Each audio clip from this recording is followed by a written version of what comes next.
England, the year 1199. Far from the courts of London and the noise of battlefields, Châlus Castle sits tucked against the cold hills of Limousin, quiet, damp, and unremarkable. It is here, not on a great plain or holy land, that one of the most powerful kings in Christendom will fall. You are no knight, no scribe, no prince or soldier. You are Thomas, a teenage stablehand. You live among mud, horses, and whispers. Your hands smell of hay and iron. You have no surname, no shield. But tonight, history will find you. Because when King Richard the Lionheart is struck by a crossbow bolt, you are the first to reach him and the last to hear his voice. This is not the story written in royal chronicles, but the one remembered in hoofprints and lantern smoke, in blood-stained linen and trembling hands. If you find meaning in stories told from the shadows, if you've ever wondered what it felt like to stand beside greatness, unseen, then follow this channel, like this video, and step quietly into the world behind the throne where the forgotten still remember everything.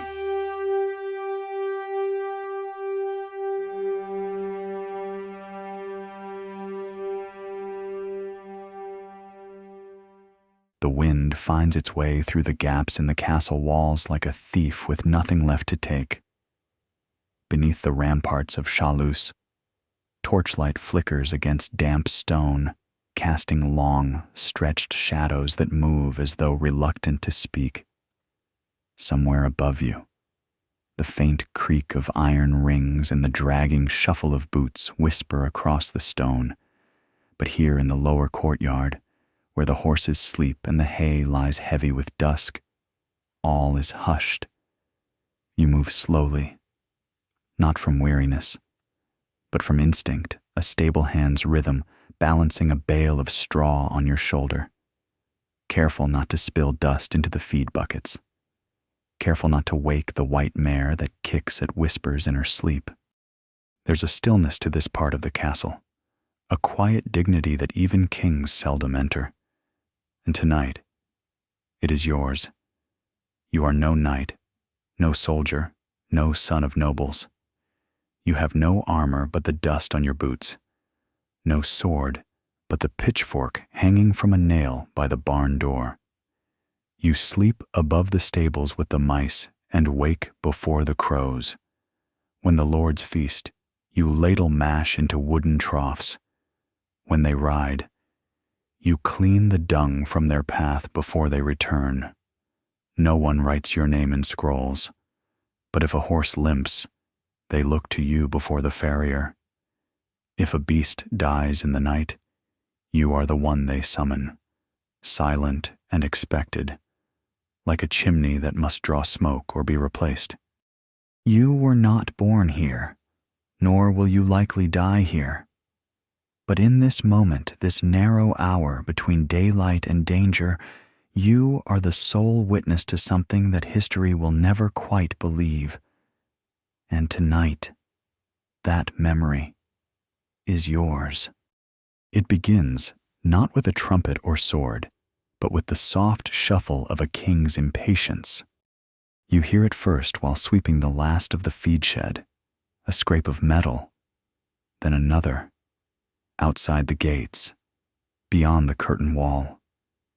King Richard himself rides the field with only a few guards, eyeing the crumbled tower of a petty rebel stronghold as if its mere existence offends his pride.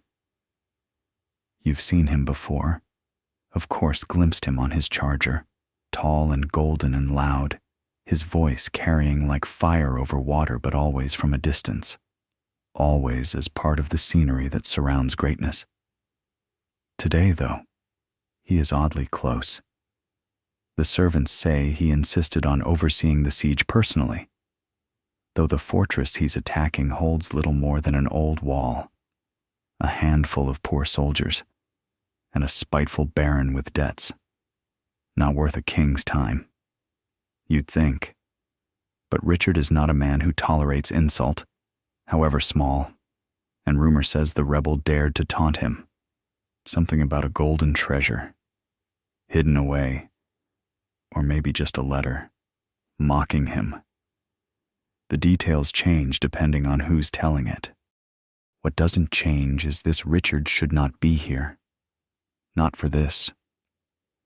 And yet, here he is, less than 100 paces from where you stand, lit faintly in the dying amber glow of the sun, pulling off his gauntlet to point with his bare hand, as if even the air needs scolding. You pause, straw sticking to your tunic, and watch. He rides forward alone. The guards hesitate. The tower looms above him, broken at the top, a jagged mouth gnawing on the sky. And then it happens. No shout, no warning. Just a single, sharp sound, like someone snapping a dry branch. Richard jerks in the saddle. At first, it looks like nothing. A flinch, a startled horse. But then he slumps, not backward as you'd expect, but forward, head bowing like someone suddenly overcome by reverence. His hands, those famous hands that have held scepters and drawn swords in 3 languages, grip the pommel briefly, then loosen. One glove drops into the grass. And still, no one moves. Not at first. You don't know why you run. Maybe it's the silence that alarms you more than a scream would have. Maybe it's because no one else does. The guards stare, mouths ajar, waiting for their commander to shout an order, or for the moment to make sense. But you? Your legs are already moving, straw tumbling behind you, boots thudding over the courtyard flagstones, breath hot in your throat. You reach the outer wall where the stone crumbles into moss. It's not a proper battlement, not really a leftover from a castle that once meant more than it does now. Richard sits slouched near it, barely upright on his horse, blood darkening the front of his tunic like spilled wine in candlelight. And it's just you who climbs to reach him first. There's no glory in the climb.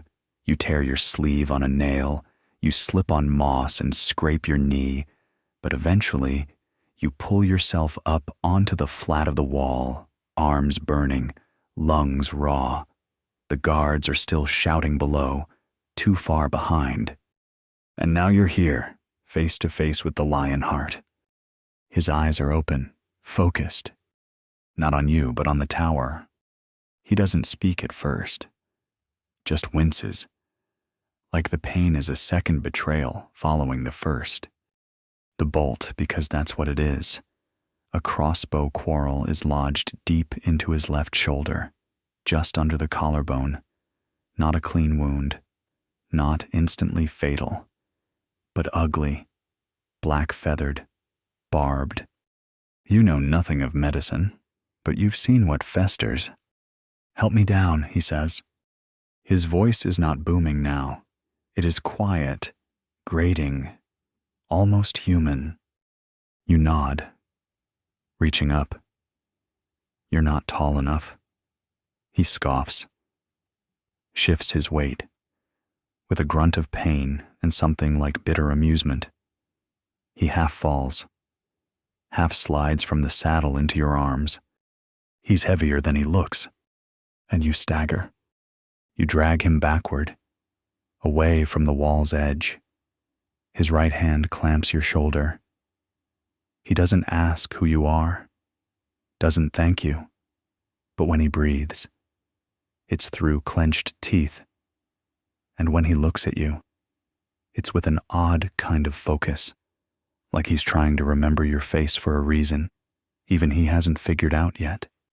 More shouting now, footsteps, soldiers coming.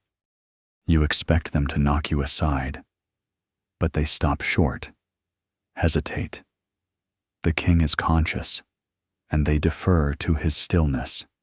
One of them, Sir Arnulf. You think kneels and hisses to another knight?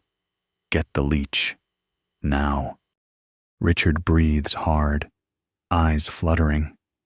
He touches the shaft of the bolt, not to pull it, but to test its depth. Then, turning slightly, he speaks again. Don't let them. Break it off.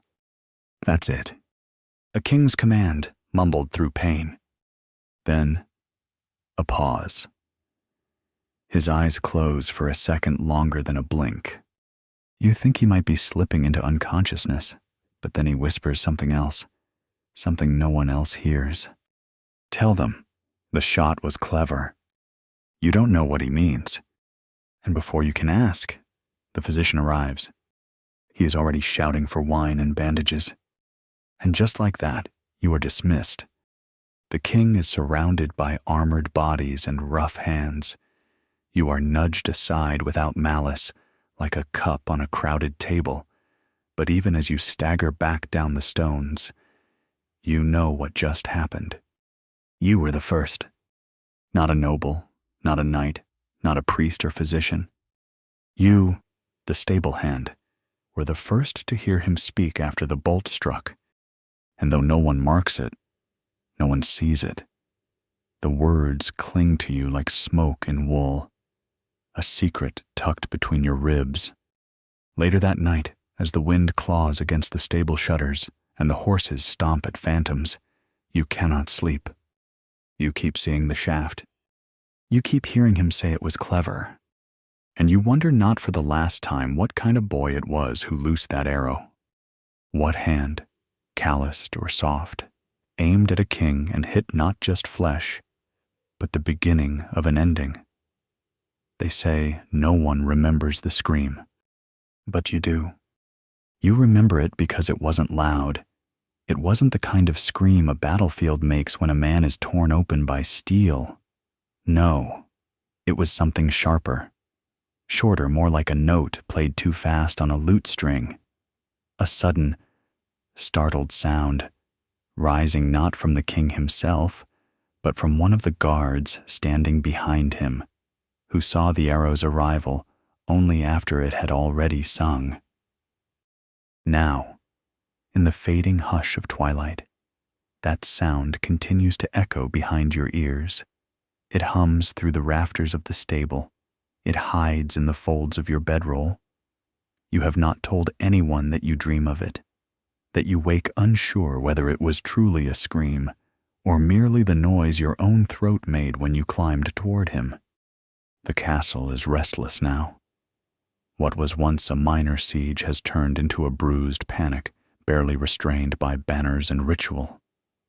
Châlus, that little tower of stone no grander than a bishop's summer home, now holds the wound of a king.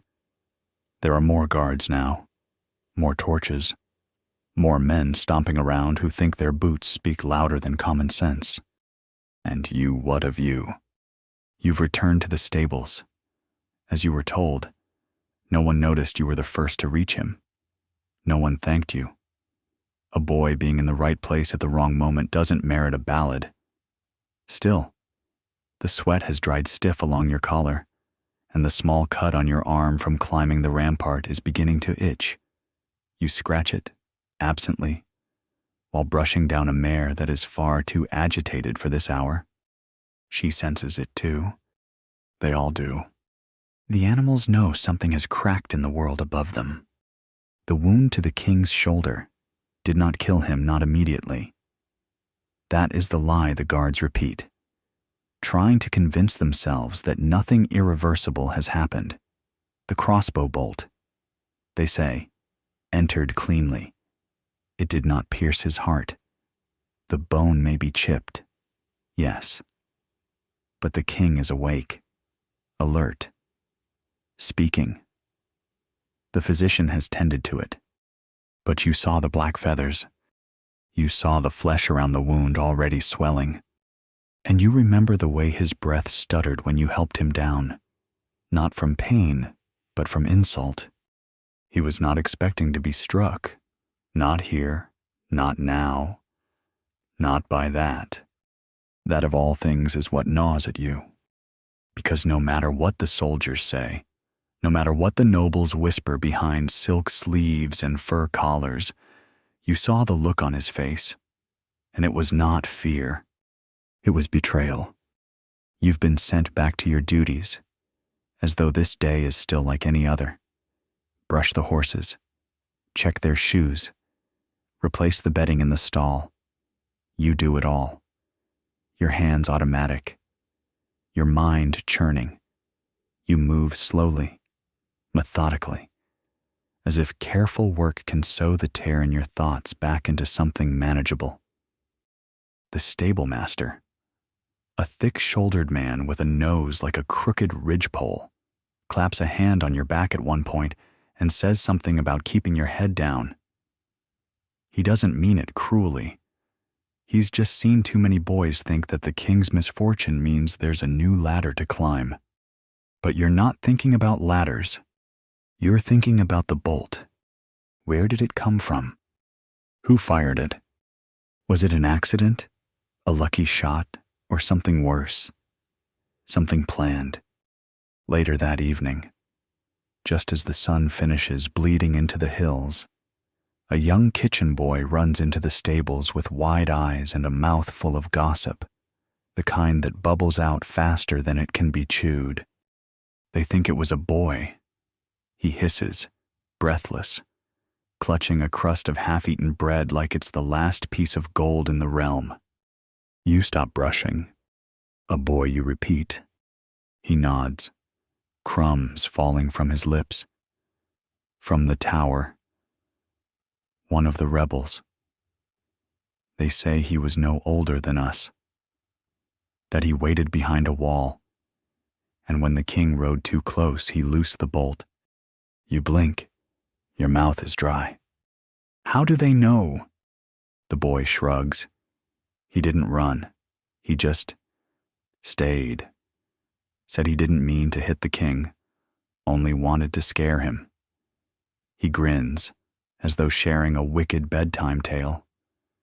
But he's caught now. They've got him in the outer cell. You should forget this. You should, but you don't, because something in that first moment, when the king whispered to you, when his hand gripped your shoulder, when his eyes squinted toward the tower with something like baffled amusement, has not let you go. He didn't ask for revenge. He didn't snarl a name or curse. He said the shot was clever. And now a boy, someone your age, perhaps even younger, is behind bars, waiting to be made an example. That night, you don't sleep. Instead, when the moon rises and the castle falls into its strange new hush, the hush that arrives when mortality brushes royalty's throat, you slip out of the stables and follow the lantern-lit path toward the far wall where the cells are kept. No one stops you. A stable hand is invisible in most daylight hours. At night, you might as well be a shadow that carries buckets. The guard at the prison gate is snoring on a barrel.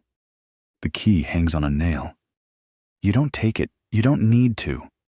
The boy is in a wooden cage no finer than a pig pen, bound by wrists and ankles, his head slumped forward. You crouch outside the bars and whisper, "Hey."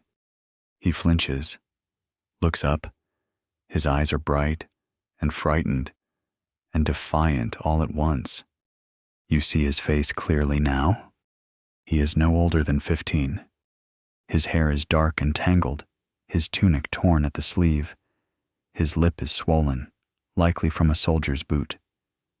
But his eyes do not beg. They study you, trying to decide if you are friend or ghost or both. You fired the bolt, you say softly. He does not deny it. Instead, he nods, as if admitting it costs him nothing now. I didn't think it would hit him. He mutters, I only wanted him to see. To see what he did? You lean closer. He tells you, not with pride, but with the flat tone of someone who has carried a grudge long enough to forget the weight of it. His family's farm was razed during one of the king's campaigns. He doesn't remember which. The banner had lions on it. That was enough. His brother was conscripted and never came back. His mother died of fever while waiting for compensation from a royal clerk who never returned. The boy was left with dust and stones. So when the rebels took the tower and asked for volunteers to guard it, he stepped forward, not with courage, but because he had nowhere else to stand. And the crossbow, found it in the cellar, he says. Didn't even know if it worked. You sit with that for a moment. Let it stretch between you like the silence before thunder. Then you ask, do you regret it? The boy doesn't answer right away. Then, softly, almost inaudibly, he says, no. You nod, though you don't know why. And when you stand to leave, you glance over your shoulder and realize that this face, this frightened, furious, foolish face, is not one history will remember, but it's the face of the boy who brought down a king. And you, of all people, are the only one who's looked him in the eye. Back in your sleeping loft, you lie awake. The wind rattles the shutters. You can hear voices from the castle, low and urgent. There will be trials, executions, declarations. There will be banners lowered to half-mast. There will be sermons about fate and forgiveness. But before all of that, there was a boy, a bolt, a breath, and the flicker of something too sharp to name, glinting between the spaces history will forget to record. It is said that when kings are wounded, the earth itself holds its breath, and perhaps that's true. For the next 2 days, the castle of Châlus becomes something suspended in the space between breathing and remembering, as if even the wind has forgotten how to stir the leaves and the stones themselves are too polite to shift underfoot. The air grows heavier, somehow not hot, but thick with the hush of expectation, the silence of people waiting for someone else to say what must not be said. In the stables, the horses fidget for reasons no groomsman can explain, their ears twitching at sounds no one else hears. The crows, who had taken up residence on the outer walls, seem to vanish.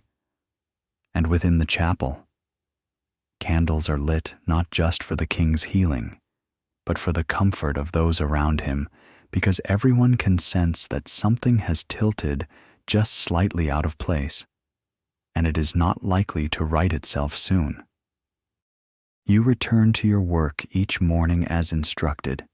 Your hands carry on with the familiar rhythms, sweeping hay, checking hooves, tightening saddles, but your eyes linger where they should not.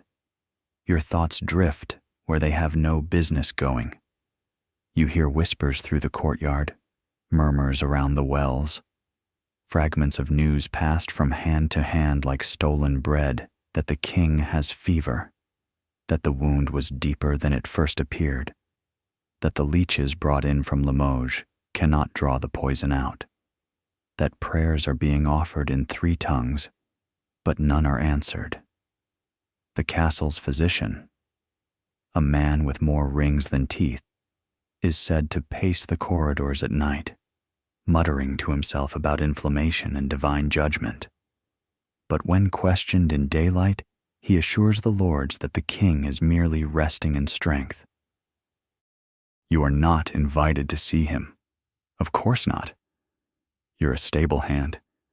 You sleep in straw and eat from the leftover bowls. Your job is not to peer into the chambers of royalty, but to carry water for their horses and keep the fleas off their blankets. And yet, twice now, you've found yourself called for small errands by name, no less.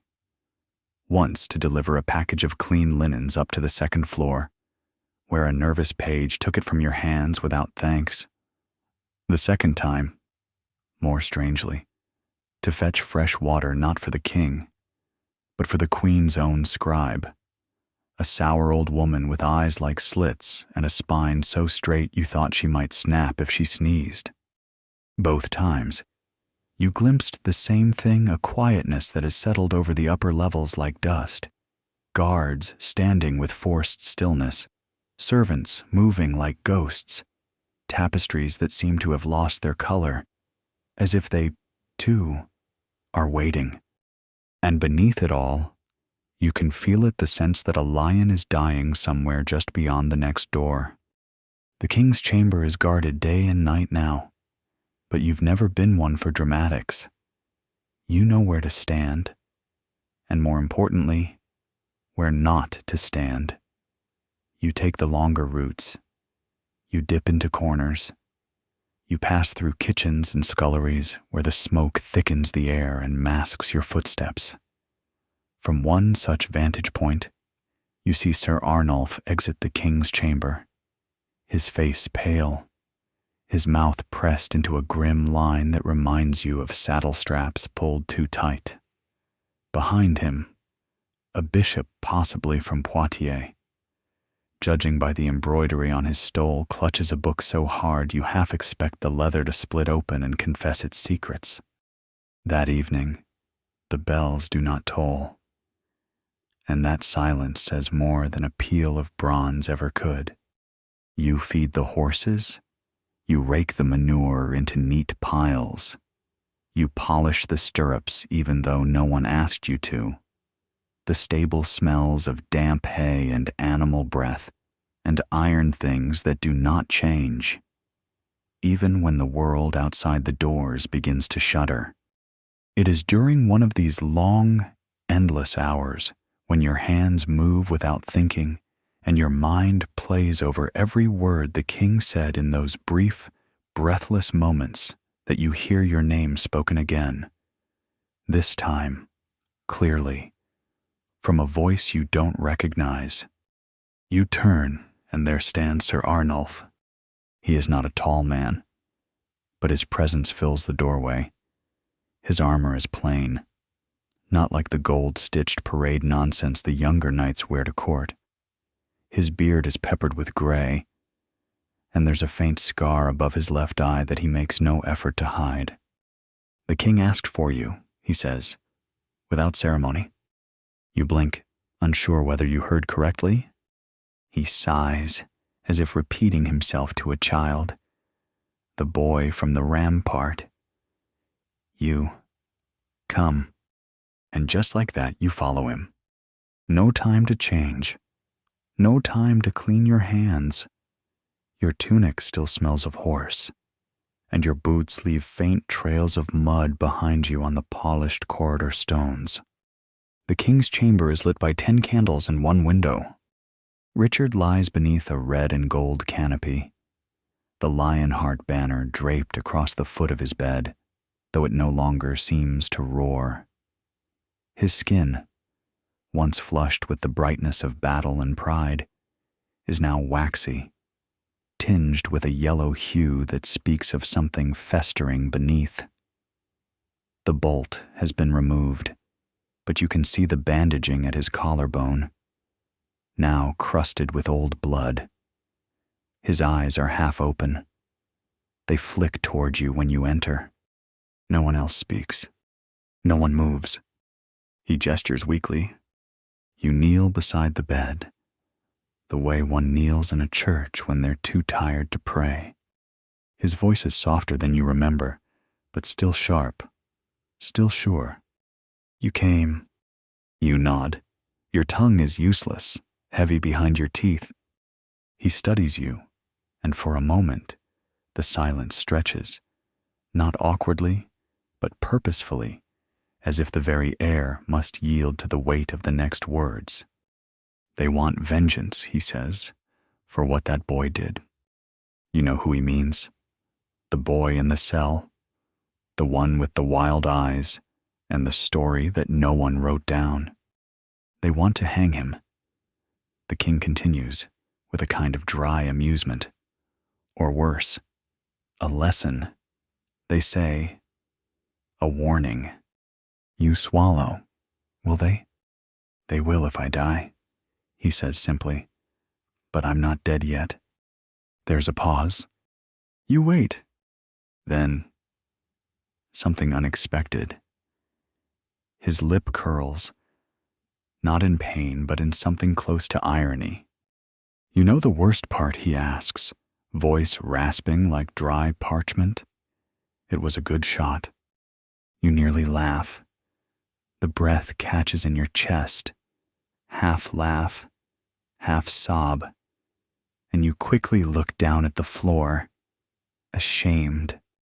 But he sees. He chuckles, hoarse and thin. He aimed well. From that far, against wind, through armor. Boy has a soldier's hand. There is something eerie about hearing admiration in a king's dying voice, something that feels like a curtain has been pulled back, and what you find beneath is not fury or righteousness, but understanding. And then, the king says something you did not expect. Don't let them kill him. You look up, your eyes meet his. He says it again, slower, clearer. Don't let them kill him. You nod. Once. Not because you understand how, not because you think you can, but because, somehow, that is what he needed. His hand, pale and calloused, reaches for yours. You take it, and for the next minute, or maybe an hour, maybe a lifetime, you sit beside the man they call Lionheart and listen to his breath thicken, hear his body resist the pull of silence, watch his lips murmur fragments of languages you don't know, see his eyes flick to shadows you cannot name. Then, as if exhausted by the weight of remembering, he lets go of your hand and closes his eyes. The bishop ushers you out. Sir Arnulf places a hand on your shoulder and says nothing. Back in the courtyard, the sun has not yet risen, but you feel it coming behind the clouds, behind the hills, behind the horizon. You sit on the stone bench near the water trough and stare at your own reflection in the still pool. And you wonder what will happen now, because you have just been given a king's last command, and you are only a boy with mud on his boots and hay in his hair. But for a single breath in history's long march, you were the only one he trusted. You rise with the crows, as you always do. Their raspy songs filter through the damp morning air like ill-tempered prayers, circling the stable roof with the same persistent gravity that has pulled you from sleep every day for the past 3 years. But today, their voices sound different, harsher, more insistent, as though they too are aware that something is no longer right. The world has shifted beneath your feet, though the straw beneath your blanket still smells the same, and the stable rafters still sag in the same corners where water always finds its way through. The horses stomp with their usual restlessness, but even their whinnies sound subdued, as if they too are aware of a presence slipping out from beneath the weight of flesh and into something larger. You haven't told anyone what the king said. Not yet. Not because you mean to disobey him, but because you don't know how to obey him. You don't know what it means to not let them kill him. When them are knights and clergy and lords whose fingers carry more gold than your entire village sees in a year. You, a stablehand, whose name most of them still forget or mispronounce, are not the sort of person anyone listens to when matters of justice or vengeance are being discussed. You know your station, carved into you like the calluses on your palms. But still, the king asked, and even now, as you stoop to refill the horses' troughs and scoop out the soiled hay from the far stalls, his words are stitched through your thoughts like a second skin, tightening with every breath you draw. You are halfway through combing the burrs from a mare's tail when a pair of boots stop just outside the stable entrance. You know them by the weight of their paws, deliberate, heavy, coated in hesitation. When the voice speaks, it confirms your suspicion. Boy, Sir Arnulf. Again. His voice is rasped as if ground against stone, and his tone carries the weariness of a man who hasn't slept but won't admit it. You straighten slowly, brushing straw from your sleeves, heart already beating faster than you'd like. He steps inside, hands clasped behind his back, eyes scanning the stable as if trying to pretend this is just another check on supplies. The king's wound has worsened, he says without preamble, and you notice how his gaze avoids yours. They say the fever rises, that the leeches have found nothing. The bishop from Bourges gave him last rites this morning. You nod, swallowing against the dryness in your throat. I thought... Arnulf hesitates, then frowns. He mentioned you before he slept. He said you saw the boy. You nod again. And you choose your words carefully. He's just a boy, angry, afraid, but not cruel. Sir Arnulf studies you. The silence hangs like wet linen between you. You realize what that boy did? He says finally, voice low. He's the reason the king is dying. That wound festers because of him. That quarrel came from a traitor's tower, and you would ask mercy. You don't answer, not right away. Instead, you step forward, brushing past the mare, and meet the knight's eyes not boldly, not insolently, but with the quiet certainty of someone who has nothing to lose and nothing to prove. The king asked me not to let them kill him. Sir Arnulf's jaw twitches. And how would you plan to do that? You take a breath. I don't know. But I know he meant it. The knight stares at you for a long time. Then he shakes his head and lets out a sharp exhale that might be a laugh or a curse, or something too tired to be either. You're a strange one. Stablehand. If the king weren't half mad with fever, I'd think you made that up. I didn't. No, I believe you. You're not sure if that makes things better or worse. He turns to leave, then pauses. Come with me. You hesitate. I'm not going to throw you in the stocks, he adds, without turning around. But if you want to speak for that boy, you should do it now, before the court makes up its mind. You follow him. The corridors are thick with tension. Servants move like shadows. Tapestries are being dusted unnecessarily, as if the act of cleaning could distract from the scent of rot wafting through the upper halls. You pass a small group of monks whispering prayers in Latin, their voices low and uneven, like novices in rehearsal. At one corner, a noblewoman you don't recognize lifts her veil just enough to glare at you before disappearing into a side chamber. Sir Arnulf leads you down the narrow passage behind the armory, where the air is cooler and the torches flicker low. At the end of the hallway, a door waits, iron-bound, heavy, the kind meant to close firmly and stay that way. He opens it. Inside is a room that doesn't pretend to be a prison. But it is. Stone walls, no window, a bench, a single candle. And Pierre. He sits cross-legged on the floor, wrists chained to a ring in the wall. He looks up as you enter. His eyes are duller now, but no less alert.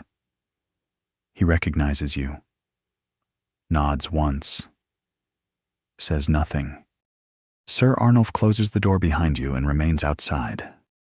You kneel beside the boy. The candle sputters. I spoke to the king.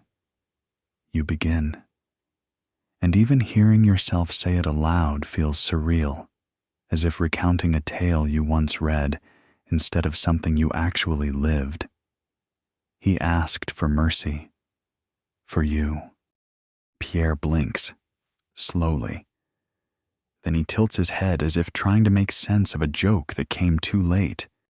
He said that the boy whispers, "Yes." There's a long pause, and then he laughs softly, bitterly. "Strange man," he says. "I put an arrow in his chest. He called it clever." You reply, and you both sit with that. The candle flickers again. You lean your back against the wall, not caring about the damp. Pierre speaks again after a moment. "They'll kill me anyway." "I don't know," you admit. He looks at you. "Do you think I should die?" That question punches harder than you expect, because it's not asked with fear, not with remorse, but with honest curiosity, as though your answer, whatever it is, will not change his fate, but will change something in him nonetheless. "I think," you say carefully, "that what you did was born of pain, not evil. And if the king who had more reason than anyone to be angry chose not to be, then I think maybe the rest of us should follow." Pierre exhales. You hear the breath catch in his throat. And for the first time, he looks younger than you. The door creaks. Sir Arnulf opens it. They're convening. The council. You stand. You place a hand briefly on Pierre's shoulder. He doesn't flinch. In the hallway, the knight walks beside you in silence. You don't speak. Words seem too clumsy now. By the time you reach the council chamber, the room is already filled. Lords and bishops and commanders. They sit on carved chairs, their expressions a mixture of grief and calculation. A parchment lies on the center table, half filled with ink and wax, the beginnings of a declaration. Pierre's fate already forming in curling script. Sir Arnulf clears his throat. All eyes turn. And then, unexpectedly, he steps aside and gestures to you. "This boy," he says, "was with the king when he was struck. He has something to say." You step forward. Your heart slams like a drum in your chest. You open your mouth and speak. You do not quote the king word for word he asked you not to, but you tell them what mattered, that Richard saw the boy who wounded him and did not curse his name, that he acknowledged the shot, that he showed no rage, only something more complicated, perhaps even understanding. You tell them that vengeance was not the last thing on his lips. The room is silent when you finish. Then a baron clears his throat. "Are we to let this traitor go free because a stablehand says the king had a change of heart?" Sir Arnulf steps forward. The king's voice was clear. He asked mercy. The bishop lifts his hand. Then let mercy be shown. The vote is not unanimous, but it is enough. Pierre will live. He will be sent to a monastery in the north, under vow. He will never hold a weapon again. His name will be erased from court records. But he will breathe. As you leave the chamber, your legs shaking, your hands damp, you feel something strange blooming in your chest. It is not pride. It is not triumph. It is something softer, quieter. Something like the beginning of a secret only the forgotten ever get to keep. That night, when the halls of Châlus fall silent once more and the breath of the world returns to a slow, cautious rhythm, you lie awake in the hayloft, staring at the beams above you. They creak with each gust of wind that slips in through the shutter gaps, bending ever so slightly, as if bearing the weight of something more than wood and dust. You feel that weight too, not just on your chest, but in the space behind your eyes, in the ache of your limbs, in the dryness of your mouth that no water seems able to quench. It's the weight of having done something you were never trained for, never prepared to face, and yet somehow you did it. They listened, or perhaps more accurately, they did not stop you. The thought circles again and again. You, a stablehand, stood in a chamber of nobles and men of God and declared the will of a dying king, and they bent not because you commanded them, but because something in your voice, or perhaps in their fear of defying what might have been the king's final earthly decree, gave them pause. You do not fool yourself into thinking it was your eloquence. You had none. Nor do you believe they respected you. Most of them will likely forget your face before the week is out. But they did not stop you. And that, in a place like this, among men like that, is a thing near to miracle. You turn over in the straw, pulling the threadbare blanket tighter around your shoulders, but sleep does not come. Instead, you find yourself haunted by two faces, one pale, drawn, and fading beneath a canopy of royal silk, the other gaunt, hollow-eyed, staring out through a veil of candlelight and chains.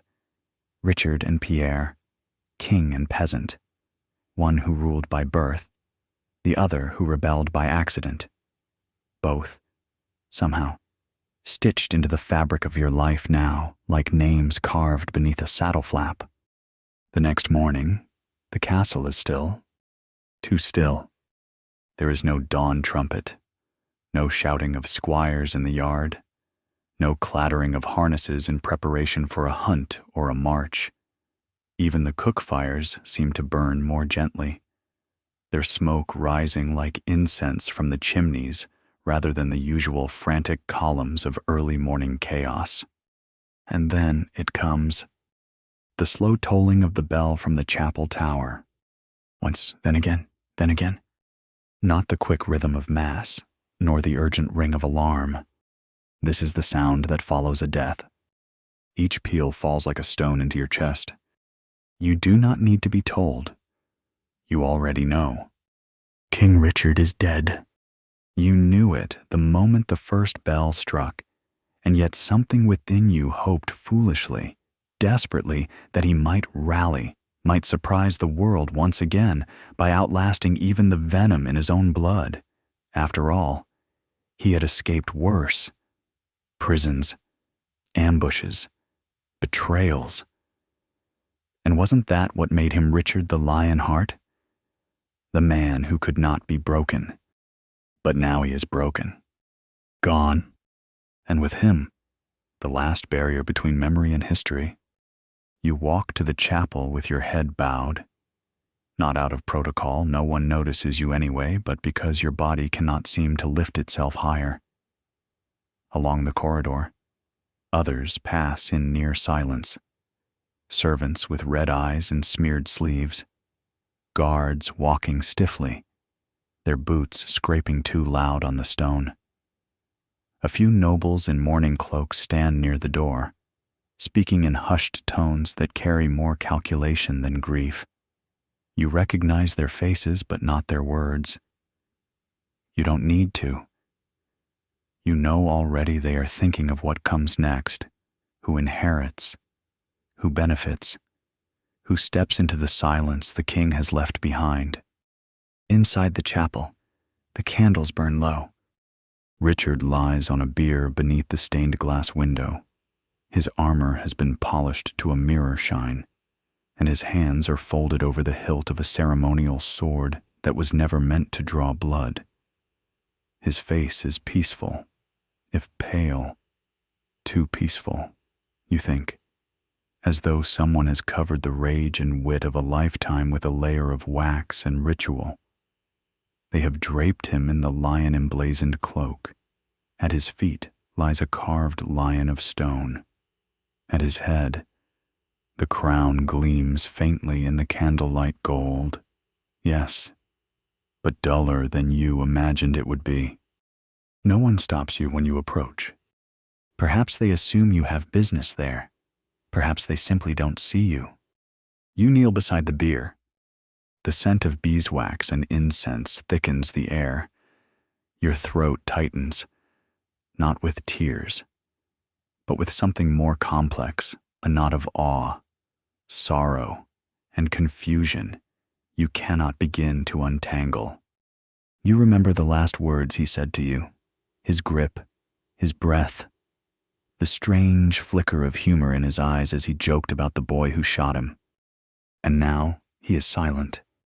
You want to speak, to say thank you, or farewell, or simply to admit that you don't know what you are supposed to do now, that you are a stablehand who carries a command from a dead king and a story no one else knows in full. But you say nothing, because some things are too large for words. You rise and step back. Behind you, monks begin to chant. Their voices rise and fall in Latin tones, and the chapel fills with echoes that do not comfort so much as contain, as if they are building a tomb out of sound alone. That afternoon, you are summoned again, this time not to speak, but to serve. The royal body must be prepared for transport. The king's remains are to be taken south for burial, following the path of past kings and ancestral obligations. You are chosen not because of anything you did, but because someone remembers that the royal warhorse only allows you to ride it. A stubborn creature, that one, black as pitch with a temper that matches. You've handled him before. You know how to whisper to his moods, how to guide him without reins. And so, they ask you to ride behind the bier, a symbol of loyalty and service. You do not protest. You help saddle the beast. You tighten the straps with hands that shake only slightly. You mount, and the horse does not resist. The procession begins in silence. The road is lined with townspeople, many of whom kneel or bow as the cortege passes. Some weep, some pray, most simply watch. Children peer out from behind mothers' skirts. Farmers stop their plows to remove their caps. Soldiers stand at attention. The lords ride ahead or behind in somber formation, their faces like carved masks of grief. And you, stablehand, ghost, whisper carrier, ride with them. Not among them, but behind, where the shadows fall, where the memory rides. Somewhere along the road, you pass a woman with a red shawl and eyes too knowing for her age. She does not bow, she does not cry, but as you ride past, her eyes meet yours, and you feel as though she sees you not the stablehand, but the boy who listened, the boy who kept a secret that had weight and consequence. When the procession stops for the night, you help tend the horses. You eat your bread and broth. You sleep beside the animal that trusts only you. And in your dreams, the king speaks again, not with commands, but with riddles, with laughter, with stories from a time before you were born. When you wake, your hands still feel warm from the memory. You ride 3 more days before they let you go.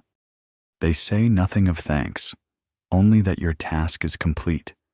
The horse is given to the royal stables.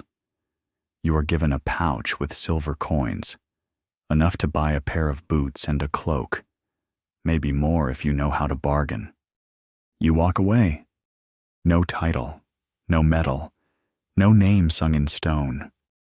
But as you pass the outer gate, a boy in rags shouts, "That's the one who rode behind the lion."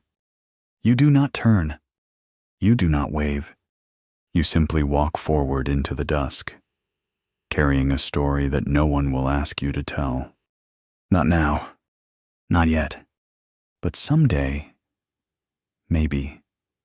The road away from Châlus is narrow and rutted, carved not by design but by centuries of footsteps and hooves, winding lazily through the chestnut groves and low stone walls that mark the southern reaches of Aquitaine. Each step forward feels both heavy and strange, as if the soil itself resists the notion that you might carry something more than your body, something invisible and weightless, yet too vast to set down. In the pouch at your hip, the silver coins clink dully, but it is not the sound of wealth. It is the sound of transaction, of being paid to disappear, of history folding neatly in on itself and pushing you gently toward the margins once more. You have not spoken since they dismissed you, not to the guards, not to the servants, not even to the peasant woman who handed you a hunk of bread as you passed the outer gate, her expression somewhere between pity and reverence. Words seem unnecessary now, their shapes too small to carry the past few days. You have become a vessel of memory, filled to the brim with things that will never appear in songs, the weight of the king's hand on your shoulder, the look in Pierre's eyes when you told him he would live, the echoing toll of the bell that marked the passing of a man who once seemed larger than France itself. The path forks beneath the hanging branches of a crooked elm. You choose the road that leads downhill, toward the smaller villages, the ones that do not appear on royal maps, but are known by every horse trader and mule driver between Limoges and Bordeaux. You've ridden this path before, years ago, when your uncle brought you west to sell 3 mules and a cart of barley. Back then, the world felt enormous, every hill a mystery, every stranger a threat or a treasure. Now, you see it differently. You see the ways in which people live close to the earth, not from choice, but necessity. You see how little changes. A king may die, but the baker's son still sweeps the threshold at dawn. The shepherd still whistles his dog down from the ridge. The tavern still smells of smoke, yeast, and cabbage stew. It is near one such tavern, 2 days later, that you hear his name again. You've stopped in the village of Saint-Cyr for a bowl of broth and a place to sleep. The innkeeper is a round-cheeked woman who doesn't ask questions, only gestures toward the hearth and sets a wooden bowl on the table before you. The broth is thin but warm, floating with a few strips of leek and a generous pinch of salt. You eat slowly, trying not to listen to the conversation at the next table, but of course, you do. They say it was a boy, says one voice, slurred slightly with ale, a stablehand, no more than 16. Rode behind the king's bier like some prince's bastard. Another laughs. That's a tale. Who would put a peasant in the royal train? I heard it from a merchant out of Poitiers, swore by his own beard he saw it. You keep your eyes down. The conversation drifts on to crops, taxes, a dispute over a neighbor's goat, but the words cling to your skin. It feels strange, hearing yourself turned into rumor, as though someone else now carries your shape, your shadow, your silence. You have become a story that doesn't need you anymore. Later that evening, you sleep in the loft above the stables. The straw is fresher than at Châlus, the night quieter. You lie awake, fingers laced behind your head, staring at the slats in the roof where moonlight slips through. And for the first time, you ask yourself, what now? Because the story you were part of, the one that changed you, has ended. The king is dead. The boy is spared. The court has moved on. And you You are still 17, still nameless, still wearing a tunic that smells of horses and ash. In the days that follow, you drift, not aimlessly, but without purpose. You help a smith in return for a place to sleep. You guide a mule cart through the forests south of Brive. You mend a saddle for an old knight whose hands shake too much to thread a needle. Always moving, always listening. In every town, someone speaks of Richard, some with reverence, others with venom. Some call him a hero, others a butcher. You say nothing. You never correct them. Because what would you say that you held his hand as he bled, that he spoke to you of forgiveness, that his final breath sounded more like peace than power? No one would believe you, and perhaps that's for the best. Then one afternoon, as you help an old woman gather kindling outside the monastery at Saint-Pardoux, you see a figure stepping out from beneath a low archway, a monk in coarse robes, hair cropped short, shoulders hunched. But the shape of him, the gait, the way his fingers twitch at the edge of his sleeves, it is unmistakable. Pierre. Your breath catches. He sees you a moment later. His eyes widen, then narrow, but he doesn't turn away. Instead, he nods once and walks over, his feet quiet on the gravel. You stand facing each other. No bars, no chains, just sunlight and wind and the smell of pine sap. I thought you'd be gone, he says, after a long pause. I thought you would be dead, you reply. He smiles faintly, not yet. You sit together beneath a crooked cedar. He tells you of the monastery of the silence, the prayers, the dull ache of learning to live in a place where every word must be weighed before it's spoken. He doesn't complain, but he doesn't pretend it's easy. I sometimes wonder if I should have run, he says softly. Back then, after the shot. You shake your head, then he wouldn't have seen you. He looks at you. Do you still think it mattered to him? He asks. That he saw me? Yes. He closes his eyes for a moment. I hope you're right. There is nothing more to say. You leave him there, among the trees and the bells and the slow rituals of repentance. You do not say goodbye. Some things are better left unfinished. You travel south again, toward the coast this time, toward the salt air and the sound of gulls. In every town, they speak of kings now, of who will rise, who will claim, who will fall. You listen, as you always do, but you no longer feel pulled toward their names, because you know that the people who change history are not always the ones who are remembered.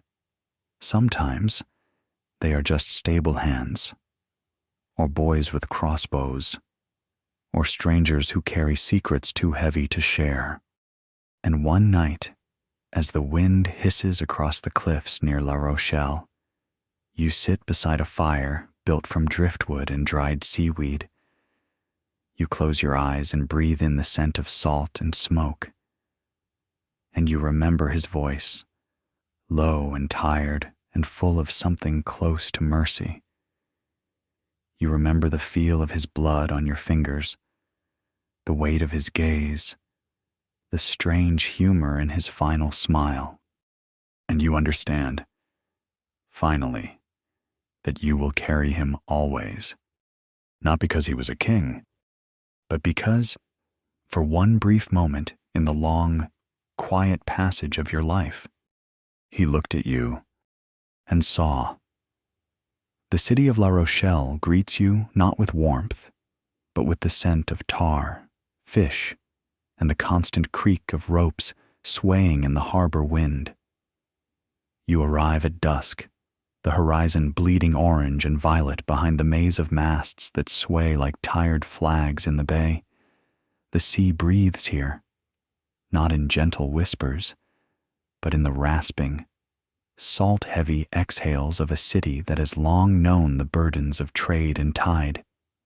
It's not beautiful in the way the stories promised, not the way court minstrels sing of coastal splendor and laughing waves, but it is alive, restless, unapologetic, and perhaps, for the first time in weeks, that feels like something you can stand inside without disappearing. You've spent the last days moving without much reason, following roads not for their destinations but for the silence they offer, for the way they bend under your feet without question. Yet La Rochelle was different. It had a shape in your mind, an image formed long ago when you overheard sailors speaking of its docks, how men can vanish there without a name, how fortunes are carried out in barrels, and how nothing stays still long enough to gather dust.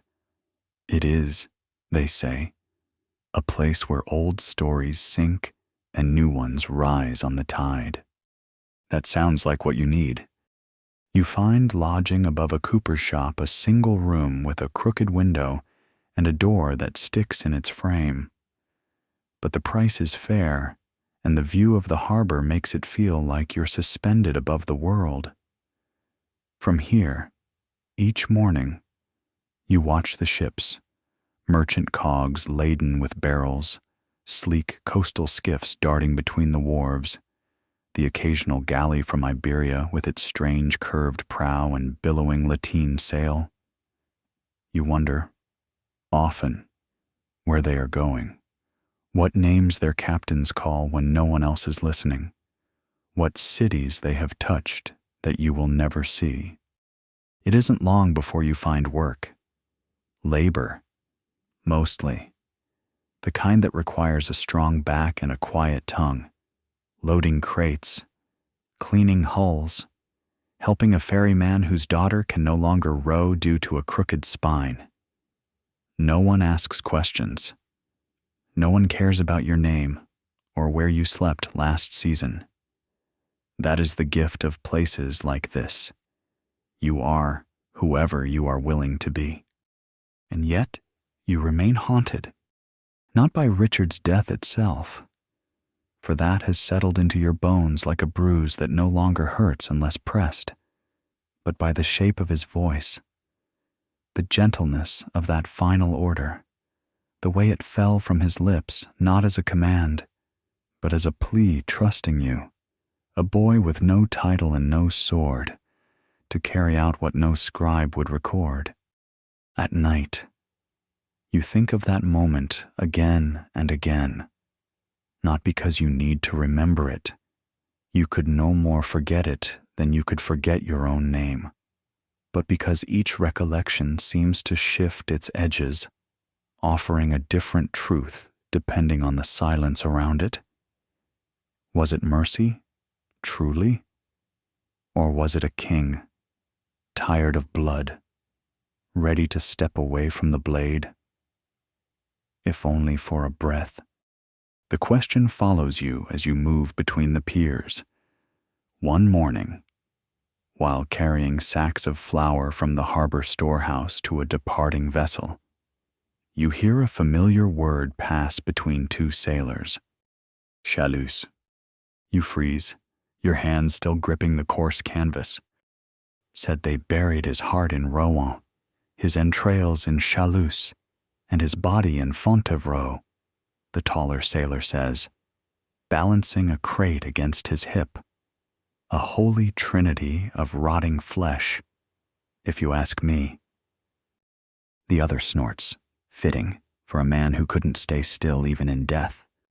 You move on before they notice you, but the words have already sunk deep. You had known, vaguely, that Richard's remains would be scattered. Such was the custom of kings, separating parts of the body to sanctify multiple places. But hearing it spoken aloud, so crassly, brings a bitter taste to your mouth. His heart in Rouen, as if it belonged to the court, his gut left behind in the castle where he fell, like refuse, and the rest buried with the Plantagenets in the abbey crypt, where his mother would eventually lie beside him. You wonder, then, if anyone buried his voice? If the part of him that spoke to you quietly, humanly, without crown or armor was left to drift, unmoored and unheard. That night, unable to sleep, you leave your room and wander down to the docks. The tide is high. The water laps against the pilings with a rhythm that sounds absurdly like breath. You sit on the edge of the stone quay, legs dangling, and stare at the stars. Somewhere behind them lies the question you still cannot answer.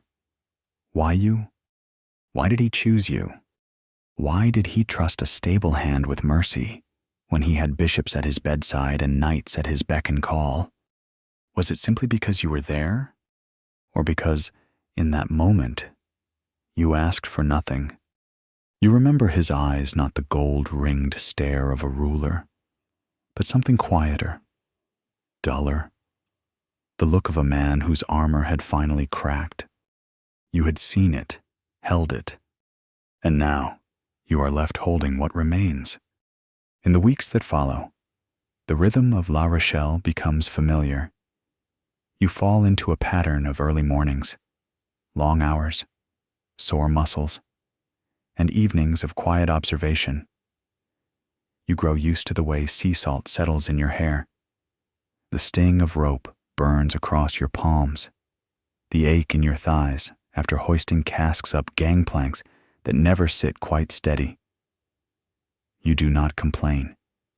You do not speak more than necessary. You are, to most, just another boy trying to earn enough to keep the hunger from gnawing too loud. But you watch, and you remember. One evening, a ship docks with a cracked mast and a crew half mad from thirst. Word spreads quickly along the piers that they'd been caught in a storm 3 days out from Lisbon, tossed by winds that shredded half their sails and left the cargo spoiled. The captain is a short, hook-nosed man who yells in Portuguese and spits constantly, as though trying to rid himself of the sea's taste. You help him unload. He doesn't thank you, but he watches you closely.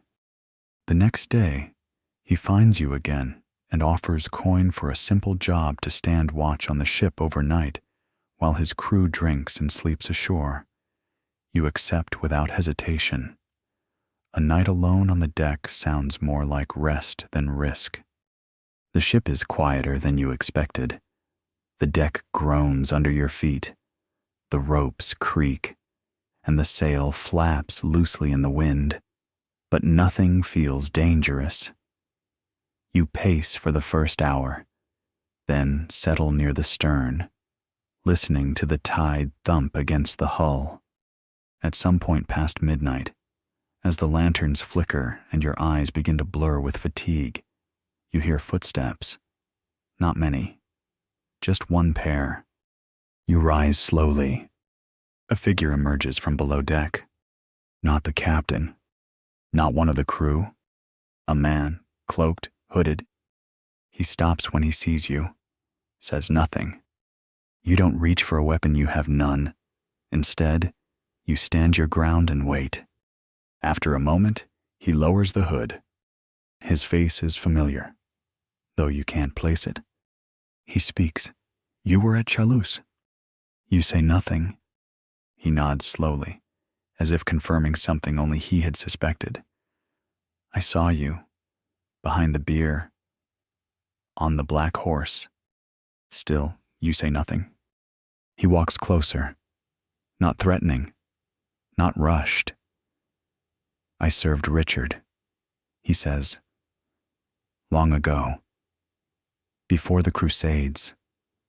Before Cyprus. Before Acre. His eyes glint in the dim light. Not unkindly. I heard the king gave mercy with his final breath. You hesitate, then nod. He closes his eyes, breathes in. Then the world is softer than I thought. You finally speak. Why do you care? Because, he says, opening his eyes, I saw him do many great things, and many cruel ones, but I never saw him choose kindness when no one expected it. You study the man's face, weathered, scarred, but honest. He nods again, as though satisfied with your silence, and steps past you, disappearing back below deck. You sit for the rest of the night in stillness, feeling as though something has passed through you, not a ghost, not a danger, but a reckoning. And when morning comes, and the captain returns, he looks at you strangely. Did he speak to you? You say, yes. The captain nods, but asks no more. That afternoon, the ship sails, and you do not see it again. La Rochelle moves on. Ships arrive, ships leave. Tales are told, and then forgotten. And you, once again, are left with the silence that grows between memory and myth. You do not return to the court. You do not seek fame. You remain by the docks, sweeping, hauling, listening. And every so often, when the light hits the water just so, you think you hear it again? The voice of a dying king asking for mercy, not just for a boy with a crossbow, but for a world that had forgotten how to give it. The sea, once a backdrop to your wandering, begins to weave itself into your bones. With each passing week in La Rochelle, it becomes less a sight and more a presence constant, elemental, murmuring at the edge of everything.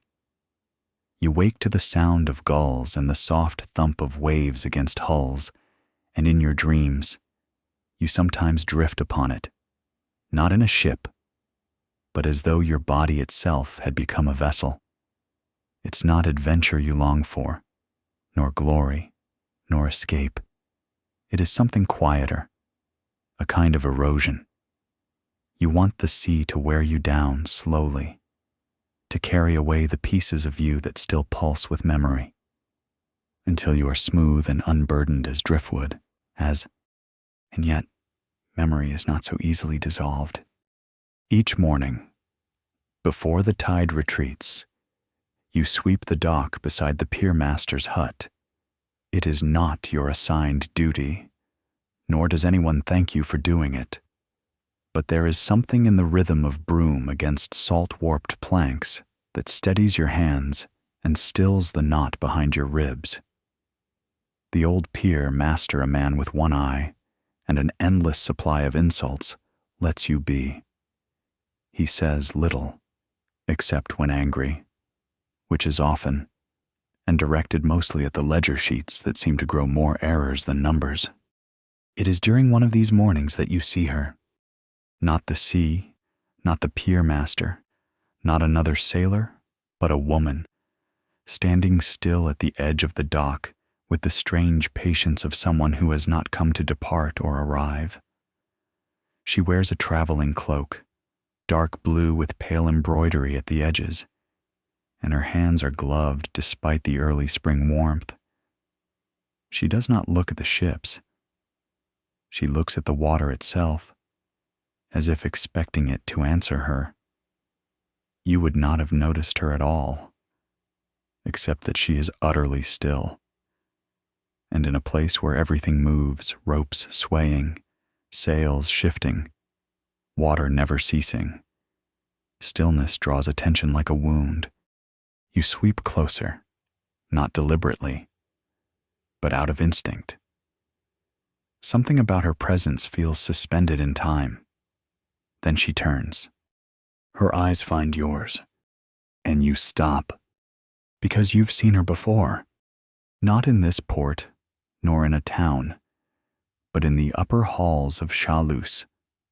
Just once, a figure stepping through the shadows near the king's chamber, veiled and silent, brushing past the guards as if born to pass unseen.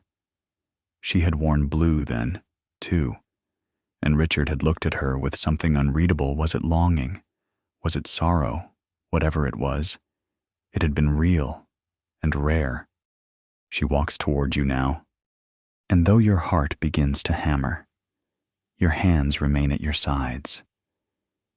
Not because you are unafraid, but because you know this moment was always waiting for you, curled in the corners of your memory, like a coin dropped between stones. You were with him, she says, her voice low and shaped like music, meant for one listener alone. You nod. Her gaze is not soft, but it is not cruel either. It is the kind of gaze that holds both question and judgment, waiting to decide which will survive the conversation. He spoke of a boy. She continues, in his last hours, a stablehand, someone who came before the knights, before the physicians, before even his brother was summoned. You meet her eyes, and in doing so, understand why kings remember her. I held him, you say? She takes a slow breath, and for the first time, you see the tightness behind her composure. Not grief, exactly, but something close. A strain pulled taut across her features, refusing to fray. He said strange things, she murmurs. He laughed. He forgave. He told the bishop not to write them down. You nod again. He told me not to let the boy die. Her eyes flicker. Then, as if something has been confirmed within her, she steps back and looks out toward the water once more. I knew him in many ways, she says softly, but never like that. There's a pause. Then she glances over her shoulder. And did you let him live? I did. A faint smile touches the corner of her mouth, and for a moment, she looks younger, though not less tired. Then I suppose you were the last knight he ever made, she says. You laugh. Not loud, just a breath pushed out with more surprise than humor. I'm not a knight. No, she agrees, but you were brave. That's rarer. She reaches into her cloak and pulls out a small object wrapped in cloth. She offers it to you. You hesitate, then take it, unwrapping it slowly. You find a silver ring plain, except for the faint engraving of a lion's head barely visible on the underside. It was his, she says. He gave it to me long ago, before Acre. I don't wear it anymore. I don't need to. You stare at the ring. It is heavier than it looks. I can't accept this, you say. You already have, she replies, turning away. And before you can protest again, she's gone, moving down the quay with the same fluid silence as the tide, vanishing into the alleys of La Rochelle, like a chapter closing without warning. You slip the ring into your pocket, not to wear, but to keep, not for its metal, but for what it holds, a truth no one else will believe, yet one you must carry. Later that evening, a ship arrives from the north. Its deck bears the banners of Anjou, and its captain speaks with the clipped, practiced tone of someone used to reading royal decrees aloud in hostile taverns. He seeks passage for a cargo of relics, small pieces of stone and wood said to have come from the Holy Land, though none bear proof. Still, they are treated with reverence, bound in cloth and straw, and watched over by a monk who wears a ring identical to yours. You work the docks until sundown, and when the ship departs the next morning, you watch it disappear into the horizon, knowing that history is always on the move, packed into boxes and whispered through oaths. But your story, for now, remains here, rooted in wood and salt and silence. Some nights, When the wind turns inland and the lanterns sway harder than usual, you return to the spot on the quay where she stood. You hold the ring in your hand and whisper the words you never got to speak aloud. I was there, and I remember. By late spring, the city of La Rochelle blooms into something louder, heavier, more chaotic than the sparse calm it wore when you first arrived. The harbor thrums with new energy ships crowding into moorings like cattle at a watering hole, their sails tangled, their decks teeming with sailors cursing in tongues you cannot name. Markets spill into the alleys, their scents and sounds tangling into a sensory net too thick to escape. Fishermen bark prices over the chatter of housewives, children dart beneath carts with stolen fruit in their sleeves, and everywhere, the smell of old salt and smoke clings to the air as if no wind could ever scrub it clean. You remain quiet in the midst of it. That is your way now, not to vanish, but to be unseen while standing plainly in view. People speak around you, over you, beside you, but rarely to you. You are the boy with the steady hands who never flinches, who carries twice his weight and never asks for more than his due. Your name is forgotten as often as it is mispronounced. You are addressed as lad or you there, or simply with a whistle and a wave. And somehow, that suits you, because in your silence, you carry something else. Not pride, not secrets, something subtler, memory, and not only your own, because when people sense that you don't interrupt, that you don't press or preach or prod, they begin to speak. They unspool their stories like sailors unraveling knots, without always realizing why. The cooper's apprentice confesses that he forged a seal on a wine barrel to cover a theft.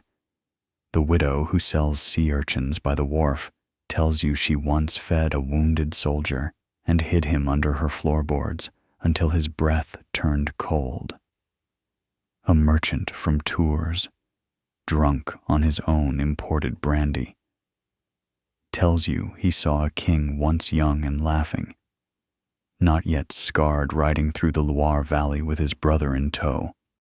You listen. You do not judge. You think, sometimes, of how different these stories are from the ones that make it into the histories, those stiff, polished accounts penned by clerics and scholars who never walked the muddy streets or touched the frayed ends of a dying man's words. You wonder if they would write differently if they had knelt beside a bier or stared into the eyes of a boy with a crossbow. One evening, as the sun slips like oil over the horizon, you sit alone at the edge of the western quay. The tide is low, and the barnacles glisten along the stone like tiny shields. In your palm, the silver ring rests, warmed by your skin, its lion's head worn almost smooth. You still do not wear it, not because you doubt its place, but because it feels unfinished, as if putting it on would close something that should remain open. The wind carries voices from the taverns behind you, laughter, argument, song, but none of it touches you. You are elsewhere, not in body, but in thought. You think of Richard, not the king in his robes, not the warrior in his armor, but the man slumped against you, breath shallow, eyes trying to focus through pain. You remember the weight of his final request. You remember the silence that followed it, and you wonder now, as the city continues its indifferent murmur around you, whether anyone else still remembers him as he was in that moment, not as a lion, but as a man. The next day you are summoned, not formally, not by herald or scroll, but by word passed from tongue to ear like a rumor. A knight has come ashore, asking for you by description, not by name. He speaks of the boy who rode behind the king, of the stablehand with ash-dark hair and hands too steady for a peasant. The words find you through a sailor you once helped mend a rope, who heard them from a baker's son who'd been loitering too close to the docks. You find him in the courtyard of a monastery on the northern edge of town. He is tall, broad, dressed not in ceremonial plate, but in worn mail and a travel-stained cloak. His sword hangs low, the leather scabbard faded from sun. His beard is shot with gray, and his eyes carry the heavy look of someone who has seen more than he can forgive. You recognize him, though he had not spoken to you in Châlus. His name, you learn, is Sir Gervais. I served him, he says simply. Once the monk has left you alone in the garden, long before the Crusades, long after too. I was there when he was crowned. I was there when he was captured. And I was there when he came home again. You wait. He studies you as if looking for the cracks behind your stillness. They say you were the last to hear him.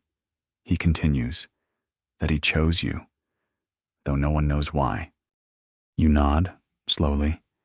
He gave me no reason. Gervais tilts his head. He wouldn't have, but he never wasted a breath. He draws a parchment from his satchel, not sealed, not official, just folded. I want to know what he said. You hesitate, because this is not the first time someone has asked. A clerk from the bishopric of Limoges had sought you out weeks ago, quill in hand, eyes bright with scholarly hunger. You'd said little then, less than the truth, because the truth had weight, because it was not meant for ink. But Gervais is not a clerk. He is not here for record. He is here for closure. You speak? Not everything. Not the exact words, but the meaning, the forgiveness, the strange clarity in Richard's voice, the absence of rage, the final, unburdened sigh. Gervais listens without interrupting. He closes his eyes once, but does not bow his head. When you finish, he holds the parchment tighter. Thank you, he says. You nod. As he turns to leave, he pauses. You know, he kept a list, he says over his shoulder. A list of those he trusted. Men, women, even a falconer's daughter. He called it his circle of certainty. You say nothing. He never wrote it down, Gervais adds, said that would ruin it. And then he's gone. You sit in the garden long after the sun has slid behind the cloister wall. You do not need a list to know. You were in it. That night, you sleep more deeply than you have in months. Your dreams are quiet. No kings, no arrows, only the sound of water, the smell of horses, and the warmth of a hand on your shoulder. In the morning, you wake before the bells and walk to the shore. The sea is still. The tide is full. You do not know what will come next. But for the first time in a long while, you do not fear it. Summer arrives not as a sudden blaze, but as a slow accumulation of warmth morning by morning, a little more sun lingering in the stones, a little more green pushing up between cracks in the dock, a little less chill in the sea spray that catches your face before dawn. La Rochelle becomes heavier with light, with labor, and with the stink of crowded ships returning from Bordeaux and Dieppe, their holds bloated with casks of wine or bundles of dyed cloth or barrels of salted mackerel half rotted in the heat. The pier boards creak under constant weight, and the harbor, once merely restless, now groans like a beast fed beyond capacity. You work more than you sleep, not because anyone compels you, but because it keeps the thoughts at bay, those slow-turning, unanswerable things that rise when the world is too still. Your hands grow calloused in new ways. Your shoulders broaden. Your back aches. But there is a quiet pleasure in weariness earned honestly, in returning to your cot with muscles tired enough to lull even your mind into sleep. No one asks where you came from anymore. By now, you are part of the harbor, like the ropes, like the salt, like the seagulls that nest beneath the broken slats of the western jetty. The men you labor beside know your silences, and they do not press. They shout orders, share gossip, curse the tide, and toss you bread at midday, always with a nod, never with questions. That is the rhythm of places like this. Speak only what needs speaking. Carry what must be carried. And never dig too deeply into why a man works harder than he has to. Still, one afternoon, a question comes. Not from a man, but from a boy. He's no older than you were when you stood at the foot of the king's bier, though his face is leaner, sharper with hunger. He helps unload a shipment of oil jars from the southern wharf. Mid-task. He pauses beside you, wipes his forehead with a grimy sleeve, and says, "They say you were with the Lionheart." You freeze, not with fear but with recognition. The rumor again, that persistent half-truth shadow that trails you like a second spine. You thought perhaps it had died beneath the weight of the city's busier gossip, the plague of spoiled wine, the barmaid who married a priest, the ship that vanished in a fog and returned with no crew. But no, some tales do not rot. You meet the boy's eyes.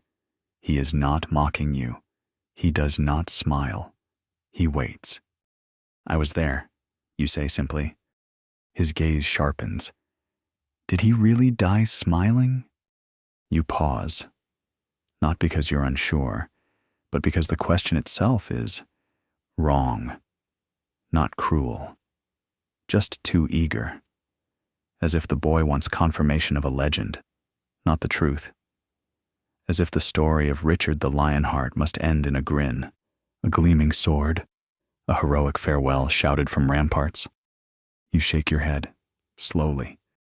No, he died in pain, but he spoke with clarity and with mercy. The boy frowns. That doesn't sound like the Lionheart, he mutters. No. You reply, it doesn't. He shrugs and walks off, muttering something about stories losing their teeth. You do not chase him. You know what he wants.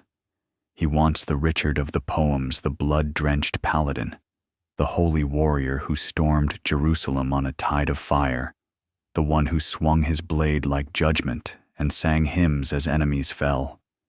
That Richard lives in ballads and beer-soaked boasts, not in memory, not in truth.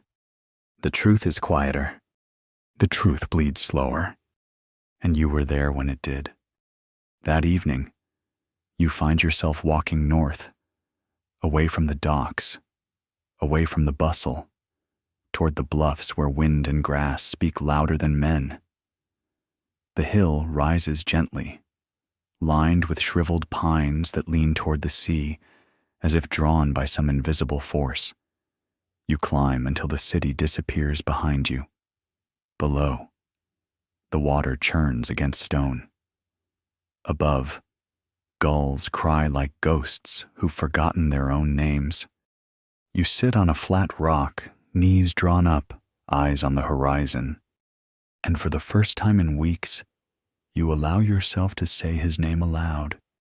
Richard. It doesn't echo. It doesn't summon visions. It simply exists. And with it, the memories come. The sound of the bolt's impact, the weight of his body leaning against you, the sweat on his brow, the trembling in his jaw, the strange, amused smirk as he whispered his judgment of the shot. And finally, the request spoken not in command, but in confession. Don't let them kill him. You have carried that sentence so long it has become a part of your own thoughts, stitched into the rhythm of your breathing. And yet, until now, you had never spoken it aloud to the wind, to the sky, to the absence. You close your eyes, and when you open them, you find someone standing at the edge of the path behind you. A man, older, draped in clerical robes, though faded from travel and sun. He does not wear a cross, but you know him to be a priest by the way he stands neither humble nor proud, but with that peculiar stillness priests wear when they are deciding how deeply to press their questions. "May I join you?" he asks. You nod. He sits, slowly, knees creaking. He exhales like a man who has walked far and spoken little. "They say you knew him," he says, "without looking at you. The Lionheart." You do not answer. "Not yet. I served as his chaplain." He continues, briefly, during the siege at Messina. He was younger then, less weary, quick to anger, quick to forgive, never one to confess, though not in the proper sense. You glance at him. "He confessed to me," you say. The priest looks over, surprised.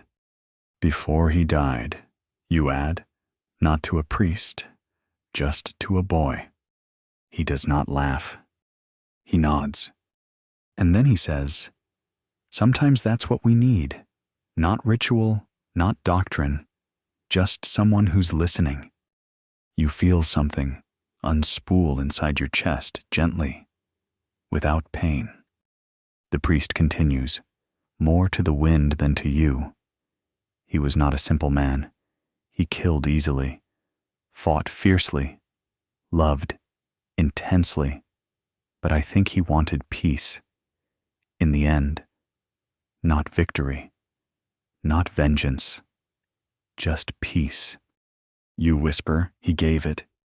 The priest smiles faintly. Then he died richer than most kings. You sit together until the sun vanishes behind the edge of the sea. He never asks your name. You never ask his. Some truths do not require names. Some burdens are lighter when held by two. When you return to La Rochelle, the city seems smaller, not in size, but in noise, as though your silence now stretches further than before, pressing gently against the corners of the market, the harbor, the ships. People speak around you, but you do not feel the need to answer. They call you by the wrong name, and you do not correct them, because it is not your name they remember. It is your presence, the boy who was there, the one who listened, the one who returned. And every night, before sleep, you hold the silver ring in your hand not as a relic, but as a reminder. Not that you were chosen, but that someone believed you could be. The summer deepens into a humid, golden weight that sits heavy over La Rochelle. The city's rhythm grows both more urgent and more languid. Sailors become louder, tempers shorter, but time itself seems to slow under the burden of sun. Even the sea retreats with greater reluctance now, the tides pulling back as if dreading the effort. The tar softens on the ship hulls, ropes creak louder under strain, and the smell of fish and fruit fermenting in the open market clings to your skin long after you've left the square. By now, the ring in your pocket is a familiar presence, not a symbol, not a talisman, but a companion. Some mornings you run your thumb over the worn silver before even opening your eyes, as though its curve might tell you what kind of day lies ahead. You never wear it. You never show it, but you know where it is, always, like a promise you've kept long after the one who asked it has vanished. You work now as a hired hand for a man named Vautrin, a dockmaster who manages 6 vessels and smuggles from 3 more. Everyone knows it. No one speaks of it. Vautrin is not cruel, but neither is he kind. He trusts efficiency more than honesty, and you've learned to speak in measures and movements, not explanations. He likes that you don't talk. He pays in coin, not bread, and never asks where you go when your work is done. One afternoon, as you unload crates marked with the crest of Saintonge, you notice a small group gathered around the tavern entrance across the street. They're speaking quickly, excitedly. The name they murmur over and over again is John. John, a name heavy with implication. You wipe your brow, set down the crate, and drift toward the edge of the crowd, listening. The news spreads in pieces, broken by accent and rumor. King Richard's younger brother, the one they called Lackland, has been crowned. John, once the overlooked son, now sits on the English throne. There are cheers from a few, groans from others. Someone spits. Someone laughs. You stand still. You do not cheer. You do not groan, but something inside you recoils. Because you remember John. You remember how he stood at the edge of the chamber while Richard lay pale with fever. You remember how his eyes searched the room not with grief, but calculation. You remember the way he touched the sword at his hip, as though already trying it for size. You remember, most of all, how he never looked at you directly, not out of disdain, but because you were beneath notice, a servant, a shadow, a pair of hands. And now, that man wears the crown once worn by the one who gave you his final whisper. You return to your work. You say nothing. But that night, the city echoes with drunken toasts and off-key ballads about a king whose face none of the singers have ever seen. The harbor glows with lanterns strung between masts, the sea reflecting their light like a mirror shattered into golden pieces. You watch from your usual place near the seawall, the ring cool in your palm.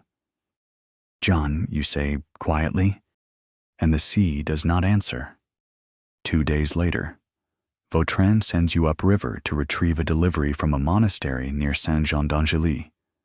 A quiet journey. 3 days by cart, 2 on foot if the road holds. You travel light, carrying only your satchel, a waterskin, and a small pouch of coin. The road curves through farmland and forest, the landscape shifting slowly from salt-gnarled trees to smooth fields brushed by wind.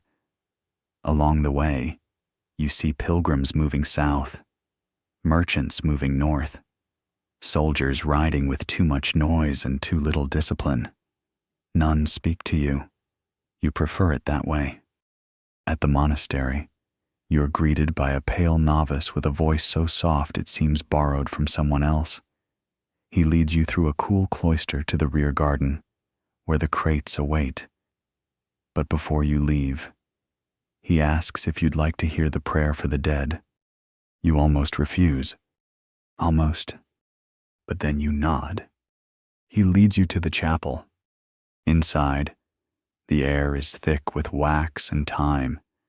The windows are small, the altar plain, but the silence, the deep, patient silence wraps around you like a familiar cloak. He lights a candle, speaks the names of the forgotten. You close your eyes. You do not speak Richard's name aloud, but you carry it, like always. That night, you sleep in the guest cell and dream of a battlefield not yet fought. John stands at its edge, dressed in robes too large for him, while behind him, banners of white and black flutter like lost pages, and in the distance, something burns, not a city, not a castle, but a memory. You wake before dawn. The sky is slate-colored and damp with mist. You load the crates onto the cart and begin the journey back. On the third day of your return, you stop in a village you do not know the name of. A crooked church leans against a slope. Children chase each other barefoot between half-built fences.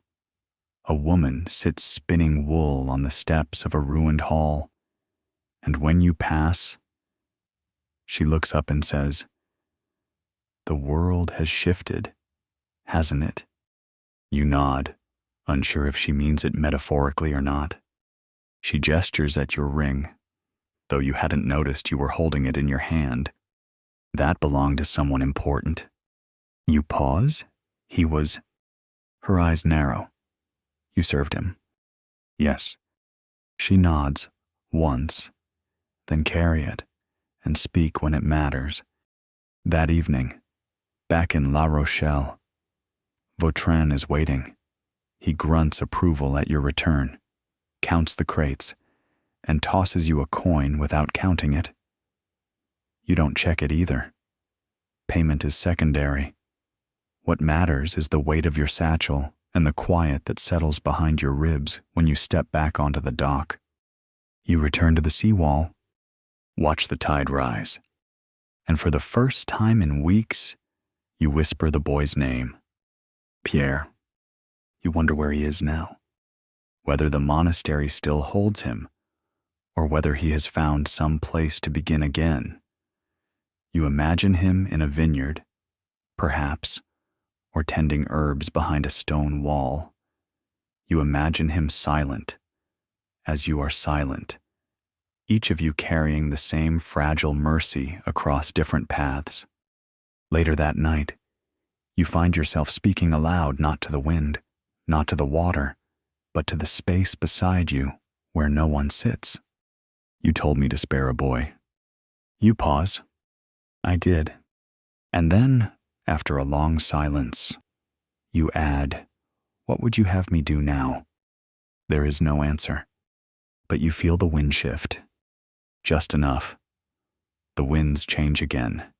You do not notice it at first, not with your eyes or even your ears, but the harbor speaks in rhythms, and over time you learn its moods. It hums differently now. The ships creak more loudly at night. Ropes strain tighter even when the sea lies still, and seagulls wheel higher above the masts, as if reluctant to land. Storms build weeks before they fall. The dockworkers say it's just the heat thickening the air, the barometer of their joints telling them rain will come soon. But you know better. What's stirring is not weather. It's war. You hear it in snatches. A merchant from Gascony grumbling about new taxes imposed from England. A sailor spitting at a tavern floor, cursing King John's name as though it rots the boards. A monk whispering to a priest that the barons are gathering again somewhere north, somewhere dangerous. You hear these things not because people tell you, but because you've learned how to listen without interrupting, how to stand so still that others forget you're there.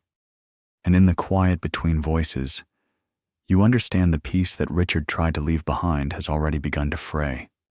You think of what Serge Gervais told you, the list he mentioned, the invisible circle of certainty Richard carried, never written down, known only to him. You wonder how many on that list are still alive, still loyal, still remembering, or if, like you, they've scattered to the edges of the realm, carrying a sliver of something unspoken in the hollows of their chests. You do not seek them, but you begin to write. Not a letter, not a confession, just fragments. Bits of memory pressed into parchment as if by accident, the sound of the bolt striking, the tremor in Richard's voice, the color of the sky when he died.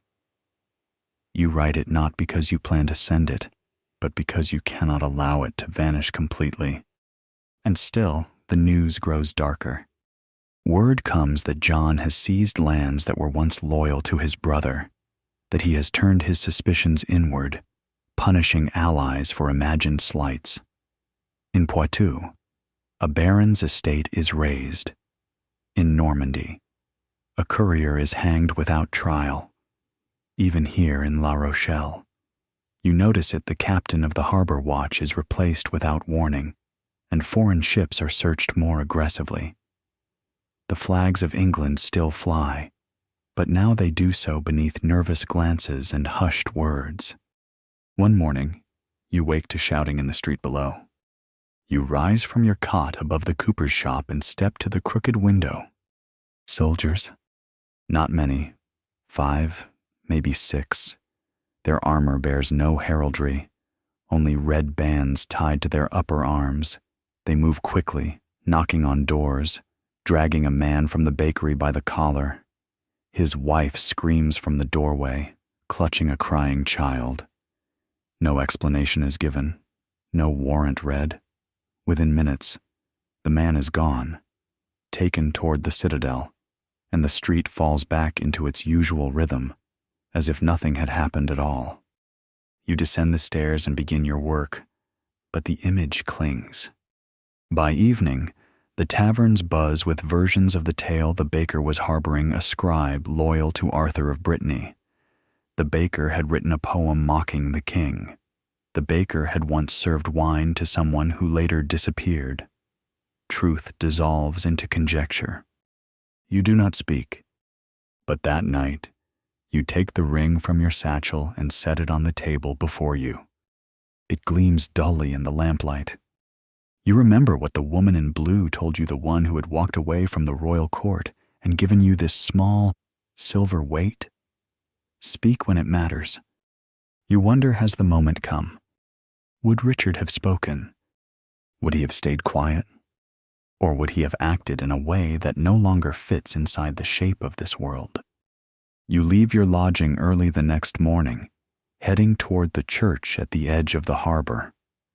Not for mass, though you sit in the back pews as the monks chant, but for silence.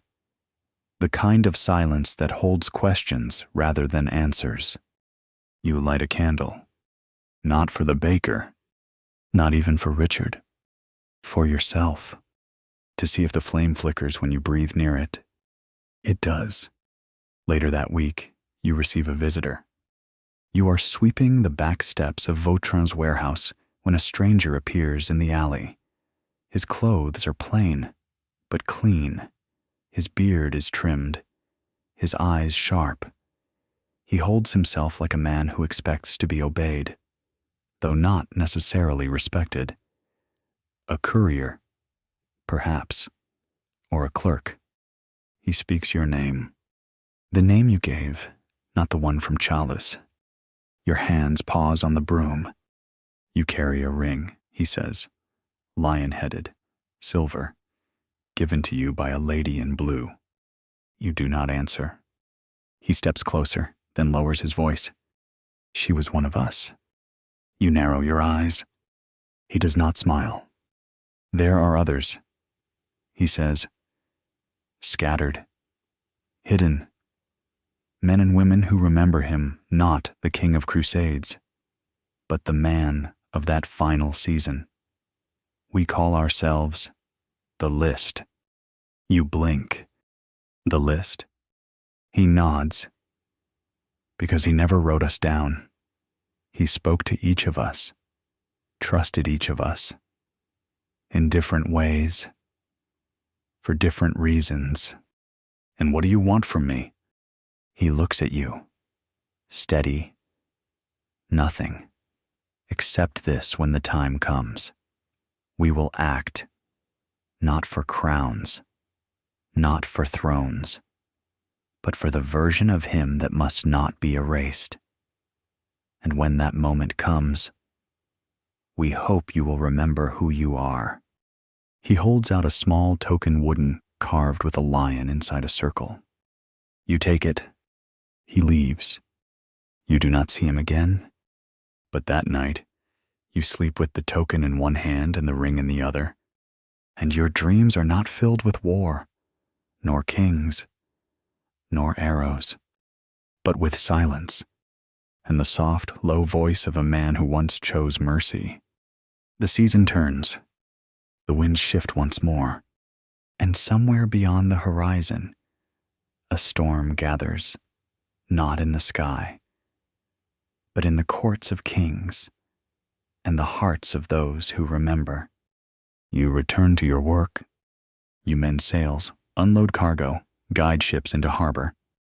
But now, when people look at you, they sometimes pause, as if they sense something beneath your quiet, as if, beneath the salt and labor, there remains something unforgotten. You say little, but when the tide is high, and the sky reflects the color of that evening long ago when the arrow struck, when history tilted, you stand by the sea and press the token to your chest. And wait, not for orders, not for glory, but for the sound of something true, returning. There is a certain clarity that arrives when the world begins to unravel slowly, not with noise and violence, but with the quiet repetition of wrong things done quietly. Not all at once, not enough to stir rebellion or rattle banners, just one little injustice after another, like grains of sand slipping beneath a foundation until the house above begins to sag imperceptibly, and in La Rochelle, that sag has begun. You feel it first, not in the proclamations tacked to the city gate or in the sharp cries from ships denied entry into the harbor without inspection, but in the conversations that no longer happen. Fishermen stop talking as soldiers pass. Dockhands move their lips without sound when they share news. Innkeepers suddenly forget stories they told for years. And you, once a shadow by choice, find yourself a ghost by necessity. You speak only when you must. You ask no questions, and you do not offer your name to anyone who doesn't already know it. Even so, the weight of your presence has changed. A few people begin to look at you a second longer than is necessary. They squint as if trying to remember something, then shake their heads and move on. Perhaps they heard something. Perhaps your silence is too practiced. Perhaps they are beginning to suspect that you carry something heavier than crates.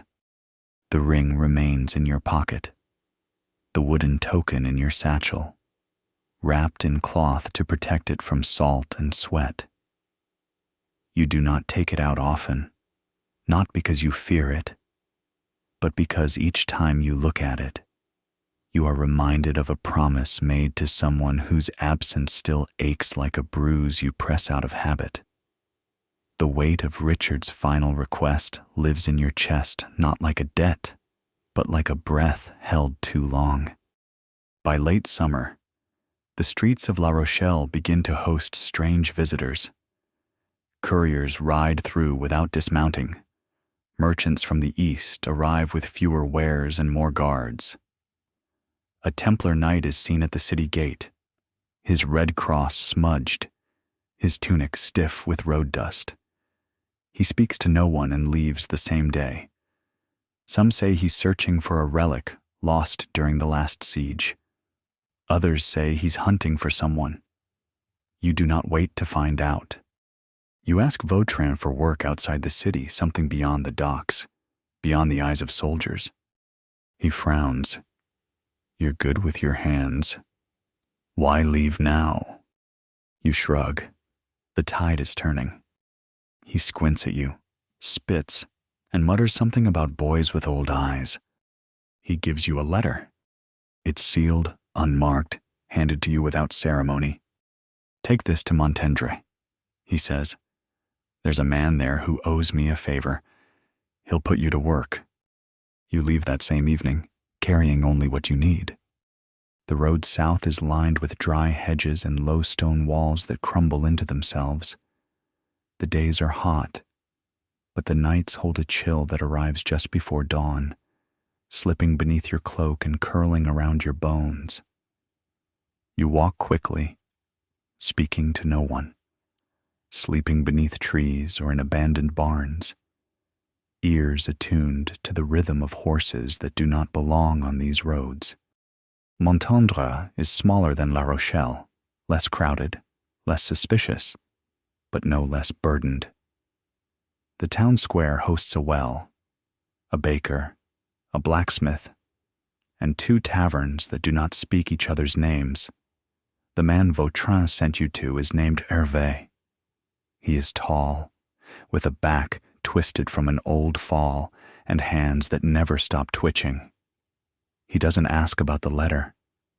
He burns it in the fire as soon as he reads it, nods once, and sets you to work repairing shutters on the side of a granary. For the next 3 weeks, you live as quietly as you ever have. The people here are simple, suspicious of outsiders, yes, but generous in the way of those who know hardship. An old woman who sells cheese insists you take the smallest wheel each time you pass. A boy who lost 2 fingers in a plow accident shows you how to snare rabbits. No one asks why you sleep in the stable. No one asks why you listen more than you speak. But you still hear things.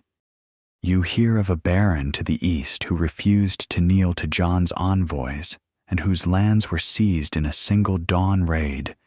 You hear that Arthur of Brittany, Richard's young nephew, once whispered as his successor has vanished from his cell, presumed dead by some, rescued by others. You hear the word traitor spoken with so many different meanings that it becomes meaningless. And always, you hear the same undercurrent: something is coming. No one knows what, but it draws nearer each day, like a storm with no visible sky. One morning, Hervé sends you to the market to trade a sack of grain for vinegar and salt. The merchant you deal with is elderly, nearly blind, with a tremor in his hands that makes every scoop a hazard. As you wait, you notice a group of men gathered near the well. Not soldiers, at least, not in uniform. But their boots are too new, their cloaks too stiff, and their eyes scan too often. You recognize the type: travelers pretending not to travel, listeners pretending not to hear. One of them turns, and for a moment, his gaze meets yours. You look away, but you feel it, that flicker of recognition, not of face, but of purpose. You finish your trade and leave by the back path, circling the town instead of crossing it. That night, you pack your things. You thank Hervé, who only grunts in reply. You leave before the first bell, walking fast, always listening. By noon, you have put 5 miles between yourself and Montendre, and the sky begins to darken. Clouds roll in thick from the west, heavy with the kind of rain that strips leaves from trees. You take shelter beneath the broken roof of an old hunting chapel, long abandoned, its stone altar still standing though its cross has fallen. There, beneath the open rafters, you take out the ring and the token. You do not look at them. You speak. I am not brave. The words echo slightly in the hollow space. I was just there. You close your eyes. I did what he asked, but I don't know what I'm meant to do next. The wind pushes through the opening above you, carrying the scent of wet earth. And then, from the doorway behind you, a voice. Then perhaps it's time someone told you. You turn slowly. A man stands there, soaked to the knees, cloak dripping. He holds no weapon, at least not drawn. His face is rough, his beard trimmed, his expression unreadable. I've followed you, he says, since La Rochelle. You do not speak. I'm one of them, the list. You nod once. He steps inside, pulls a folded cloth from his tunic, and unwraps it. Inside is a map, not of territories, not of roads, but of names, dates, symbols. You are not alone, he says. He places the cloth on the altar. Some are dead, some have fled, but some are ready. For what you ask, he meets your eyes. To preserve what he left behind, you say nothing for a long while. Then, without another word, you reach into your satchel and place your token beside the map. And the wind, now heavy with rain, sings softly through the beams above. Outside, the storm breaks, and inside, something begins. The storm does not pass quickly. It lingers for 3 days and 3 nights, sweeping across the countryside with the patient fury of something that has waited too long to be felt. Roads vanish beneath rising waters. Streams swell into torrents that split farmlands in half, and even the most ancient trees along the trade paths groan under the wind's pressure, branches twisting like hands raised in protest. You remain in the ruined chapel through it all, sharing the shelter with the stranger who arrived with the map and the soaked cloak and the words that still echo between the broken walls. His name is Amory. He does not offer a title, no sir, no father, no brother, just Amory. At first, the two of you speak little. There is only the rain, the occasional crack of thunder, and the work of keeping the fire alive with damp wood and whatever dried roots can be coaxed into heat. But on the second night, as the fire at last catches with a steady flame and the wind howls like something trying to claw its way inside, you begin to ask, not about the list, not yet, but about him, Richard. And the man Amory answers not like a knight giving a report, but like a companion telling the story of someone he never expected to miss.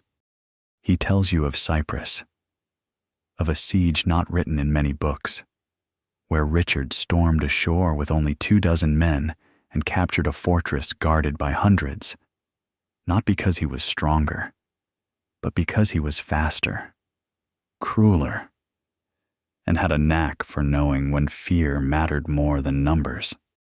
He tells you of Messina, of Acre, of Jaffa, of nights when Richard refused to sleep until every man in his company had been fed, of mornings when he rose with his sword already drawn, eyes bloodshot but certain, of arguments with kings, with popes, with generals because Richard would not bow, not even to heaven. And then Amory falls silent. You ask him about the end, about Châlus. He nods, slowly, as if that name itself carries weight. I was not there, he says, but I knew he would die like that. Not in battle, not in triumph, but in some corner of France, struck by a boy whose name they won't put in the songs. You listen. I think, Amory says, after a long pause, he knew too. You say nothing. Instead, you look at the map. It is not a map in the usual sense. There are no rivers, no mountains, only cities, towns, sometimes just dots where a name once stood, and beside each, a mark, a number, a symbol, a date. These, Amory explains, are the ones he spoke to, some only once, some many times. Each carried something, a word, a task, a name. Some failed, some fled, but a few he taps a dot near Angoulême. They waited. For what you ask, Amory's eyes flick to you, serious and unblinking, for the end of the silence. It is a strange phrase, not the end of peace, not the return of war, but the end of silence. You sit back, stare into the fire. You think of the silence Richard left you with, not absence, not forgetfulness, but something quieter, an unspoken charge, like a candle left burning in a sealed room. When the storm ends, the land is changed. The path you took to the chapel is gone, swallowed by the flood. Trees have fallen across the hills. Fields are slick with mud that swallows boots to the ankle. And the river you crossed with ease is now 3 times as wide and still rising. But Amory has horses. He leads them from behind the chapel, from a stone pen you never noticed. One is old, gray with a curved spine, but steady. The other is younger, dark and wide-shouldered, with the kind of skittish energy that suggests more power than sense. You take the older one. You travel east.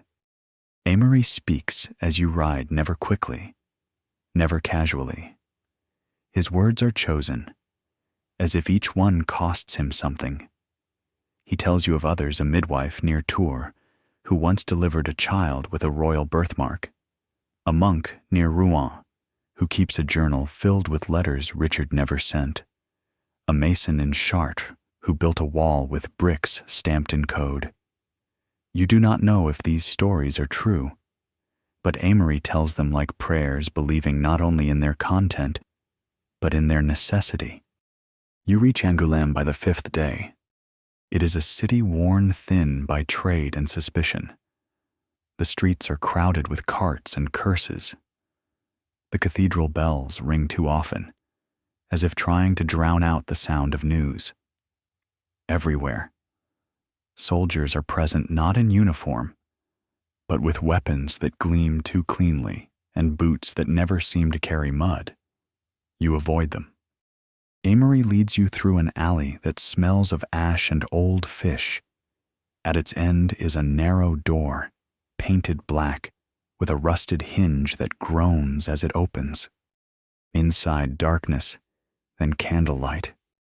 A woman stands behind a table, dressed in gray, her hands clasped in front of her. She does not look surprised. "You're late," she says to Amory. He shrugs. "I brought him." She looks at you, not with curiosity, but with evaluation. "He was there," Amory adds. "I know." You blink. "How?" The woman smiles, faintly. "Because I was there too." You stare at her, trying to place her face. It's older now, lined with years, but something about the angle of her mouth, the depth of her eyes. "You were the one who brought the wine," you say. She nods. "I carried it to the room. I set the cup at his bedside. You remember now? The scent of honeyed herbs, the flicker of a candle reflecting in the glass. I thought you were just a servant." "I was," she says. "So were you." You pause. And then she says something that makes the room feel smaller, the candlelight sharper. He trusted servants because they listened. The table before her is covered in parchment lists, names, fragments of letters, and at its center, a small chest. She opens it. Inside is a sealed scroll, old, tied with a ribbon so faded it looks gray. "This," she says, "is what we waited for." You don't move. It's not a call to arms. It's not a map to treasure. It's what he left behind. You reach for it. The ribbon comes undone without resistance. Inside words, written in a hand you recognize, slanted, firm, final. You do not read them aloud, because they were not written for the world. They were written for those who remained behind, carrying the silence. And as you read, you understand. It was never about thrones. It was about memory, mercy, and what comes after kings are gone. You read the letter slowly, letting each line settle before moving on to the next, your eyes sweeping over the faded ink with the kind of reverence one might give to the last breath of a man too proud to beg for remembrance. The parchment is old, but carefully kept. Its edges are curled like dried leaves, and the lines across its surface are uneven, as if the words had been written during one of those endless nights you now know too well, the kind of night where candlelight is your only companion, and silence presses against the walls like a second skin. You do not read it aloud. No one does. Even Amory, who has followed this trail longer than you, who has spoken with half the names inked on the cloth map and survived the wrath of kings, stands in stillness as you read. The woman who gave you the scroll waits too, her breath steady, her gaze unreadable. Whatever this letter says, she has read it before, and like you, she carries its message somewhere deep where no blade can reach it. The contents are not declarations of power or legacy. There are no titles claimed, no names condemned, no glory clung to like a crown. It is, instead, a confession, one written not in shame, but in that rarest of things, humility. Richard writes as a man who knows that death is coming, not in the shape of glory, but in the form of rot and infection and memory slipping away like spilled wine. He writes to no one by name, and yet every word is meant for someone like you. He speaks of mistakes, of arrogance, of blood spilled in the Holy Land and the regret that followed him like a shadow across every field he conquered afterward. He writes of a dream he once had, not a dream of empire or conquest, but of a harvest untouched by fire, of a field left to grow without boots trampling it, of a boy not killed for the sins of his father. It is not the kind of thing a king is supposed to say, but he says it anyway. He writes of mercy, of how it terrified him more than war, of how it slipped through his fingers again and again until, at the end, in the cold stone of Châlus, it was the only thing he had left to give. And then he speaks of you not by name, but unmistakably. He writes, I asked one to listen. Just one. A boy without armor, without a title, without the hunger of the world gnawing at his heart. I asked him to choose mercy. And he did. You read the line again, and again, until the candle beside you flickers with exhaustion and you remember you are holding a letter, not a memory. You roll the parchment gently and return it to the chest. The room remains quiet. Amory says nothing. Neither does the woman. And you find yourself unsure of what to do now. For so long, you have carried this silence like a burden wrapped in cloth, unsure whether it was ever meant to be spoken aloud. Now, having read what lay at the heart of it all, you realize the truth was never hidden. It was simply never believed. Because people want their kings strong, their wars righteous, and their deaths glorious. They do not want to imagine a man like Richard dying not with a sword in his hand, but with the word forgive on his tongue. You speak, finally. What happens now? The woman replies first. Now, you decide who needs to know. She gestures to the table, to the papers, to the scrolls and scribbled names and fragments of maps. This isn't a rebellion, she says. It's a memory, one that must be tended, protected, given room to breathe. Amory steps forward.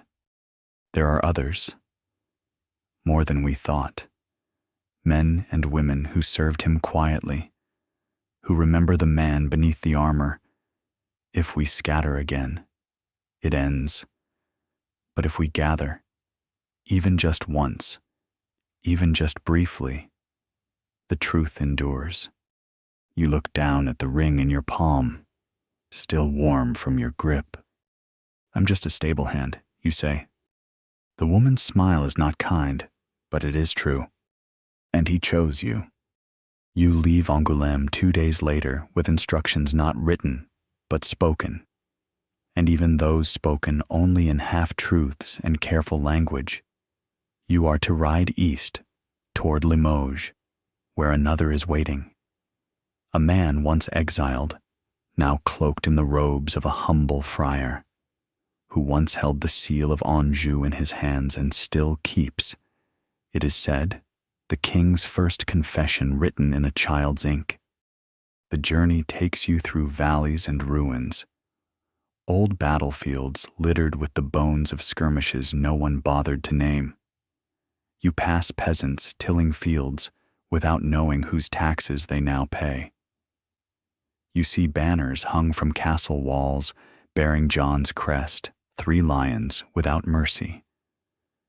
And every time you see that symbol, your hand slips to the pouch where you now keep the scroll. You do not take it out, but its presence reminds you. You arrive in Limoges under a veil of low clouds and the sour scent of horses too long stabled. The friar is waiting. He is older than you expected, stooped, nearly blind, his voice a whisper. But when you introduce yourself, he clasps your hand with both of his and says, "You came." He brings you into his cell and shows you a piece of cloth. Upon it, a message written in childish script, crooked and cramped. The ink is faded, but legible. It reads, "I don't want to be cruel anymore." He says Richard wrote it at 12, and you realize, not for the first time, how much of him was buried before he ever died. That night, you do not sleep. You sit by the window of the friar's cell, watching the rain mist across the courtyard, and you think of the boy with the crossbow, Pierre. You wonder where he is now, whether he still remembers the look in Richard's eyes, whether he still hears the sound of the king's voice, rasping not with rage, but with understanding. You wonder if he knows that the mercy he received became the mercy others still carry. The next morning, you leave again. You travel north, then west, circling back through the countryside, where the first seeds of war are being planted in whispers and secret alliances. You do not involve yourself in court or battle or border. You do not ride into cities with proclamations or preach sermons in the market square. Instead, you meet quietly with others like you. A cook who once served Richard during the Sicilian campaign and still weeps when she speaks of the way he took his wine, always with water, always with a touch of rosemary. A gravedigger who buried more nights than he could count and still carries the broken half of a medallion the king once dropped in the mud. A mute boy who once shined Richard's boots and now carves lions into driftwood with a knife dulled by salt. Each time you listen, each time you remember, and slowly the memory grows roots. It spreads not like fire, but like ivy, quiet, persistent, reaching places no one watches until the walls are covered and the cracks cannot be ignored. By winter, you are in Rouen. The city is tense. Soldiers patrol in groups of 6. Doors are barred before dusk. And in the church where Richard's heart is buried, the candles burn at all hours, as if the light might anchor the memory that lies beneath. You go there alone. You kneel. You do not pray, but you speak, softly. I remember. No one answers, but the silence feels warmer, and that is enough. You step back into the cold, your coat drawn tight, the scroll still tucked against your ribs, and as snow begins to fall in flakes like breath, you think of the stable at Châlus, of the flicker of torchlight, of the moment when history turned not on a sword, but on a whisper. And you walk forward, not as a soldier, not as a messenger, but as a witness, carrying what must not be forgotten. And now, the path quiets. The wind no longer presses against you with urgency. The world exhales. There is no march, no secret gathering, no final battle to join, just the hush of a winter evening, the muffled crunch of snow beneath your boots, and the warm, steady weight of memory pressed close to your chest, silent, but not sleeping. You have walked far, across valleys and ridges, through towns and ruins, over stone bridges that still echo with hoofbeats long vanished. You have spoken with those who remember and those who wish to forget. You have seen the signs carved into doors, tucked beneath floorboards, passed hand to hand under the guise of bread or thread, and through it all, you have carried his voice not as a burden, but as a flame cupped gently in your hands. There is no monument that bears your name. No scroll will record the quiet moments you kept alive. But you know what was asked of you, and you answered. Now, as you sit at the edge of the frozen road, watching a candle flicker in a chapel window far ahead, you breathe in slowly.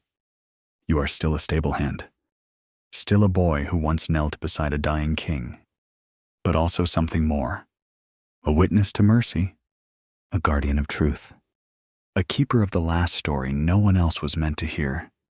And as the night deepens, and the stars blink one by one into the sky above, you let the silence settle around you, not with fear, not with grief, but with the peace of knowing that sometimes the smallest light is enough to keep the dark at bay. And so you close your eyes and let it rest.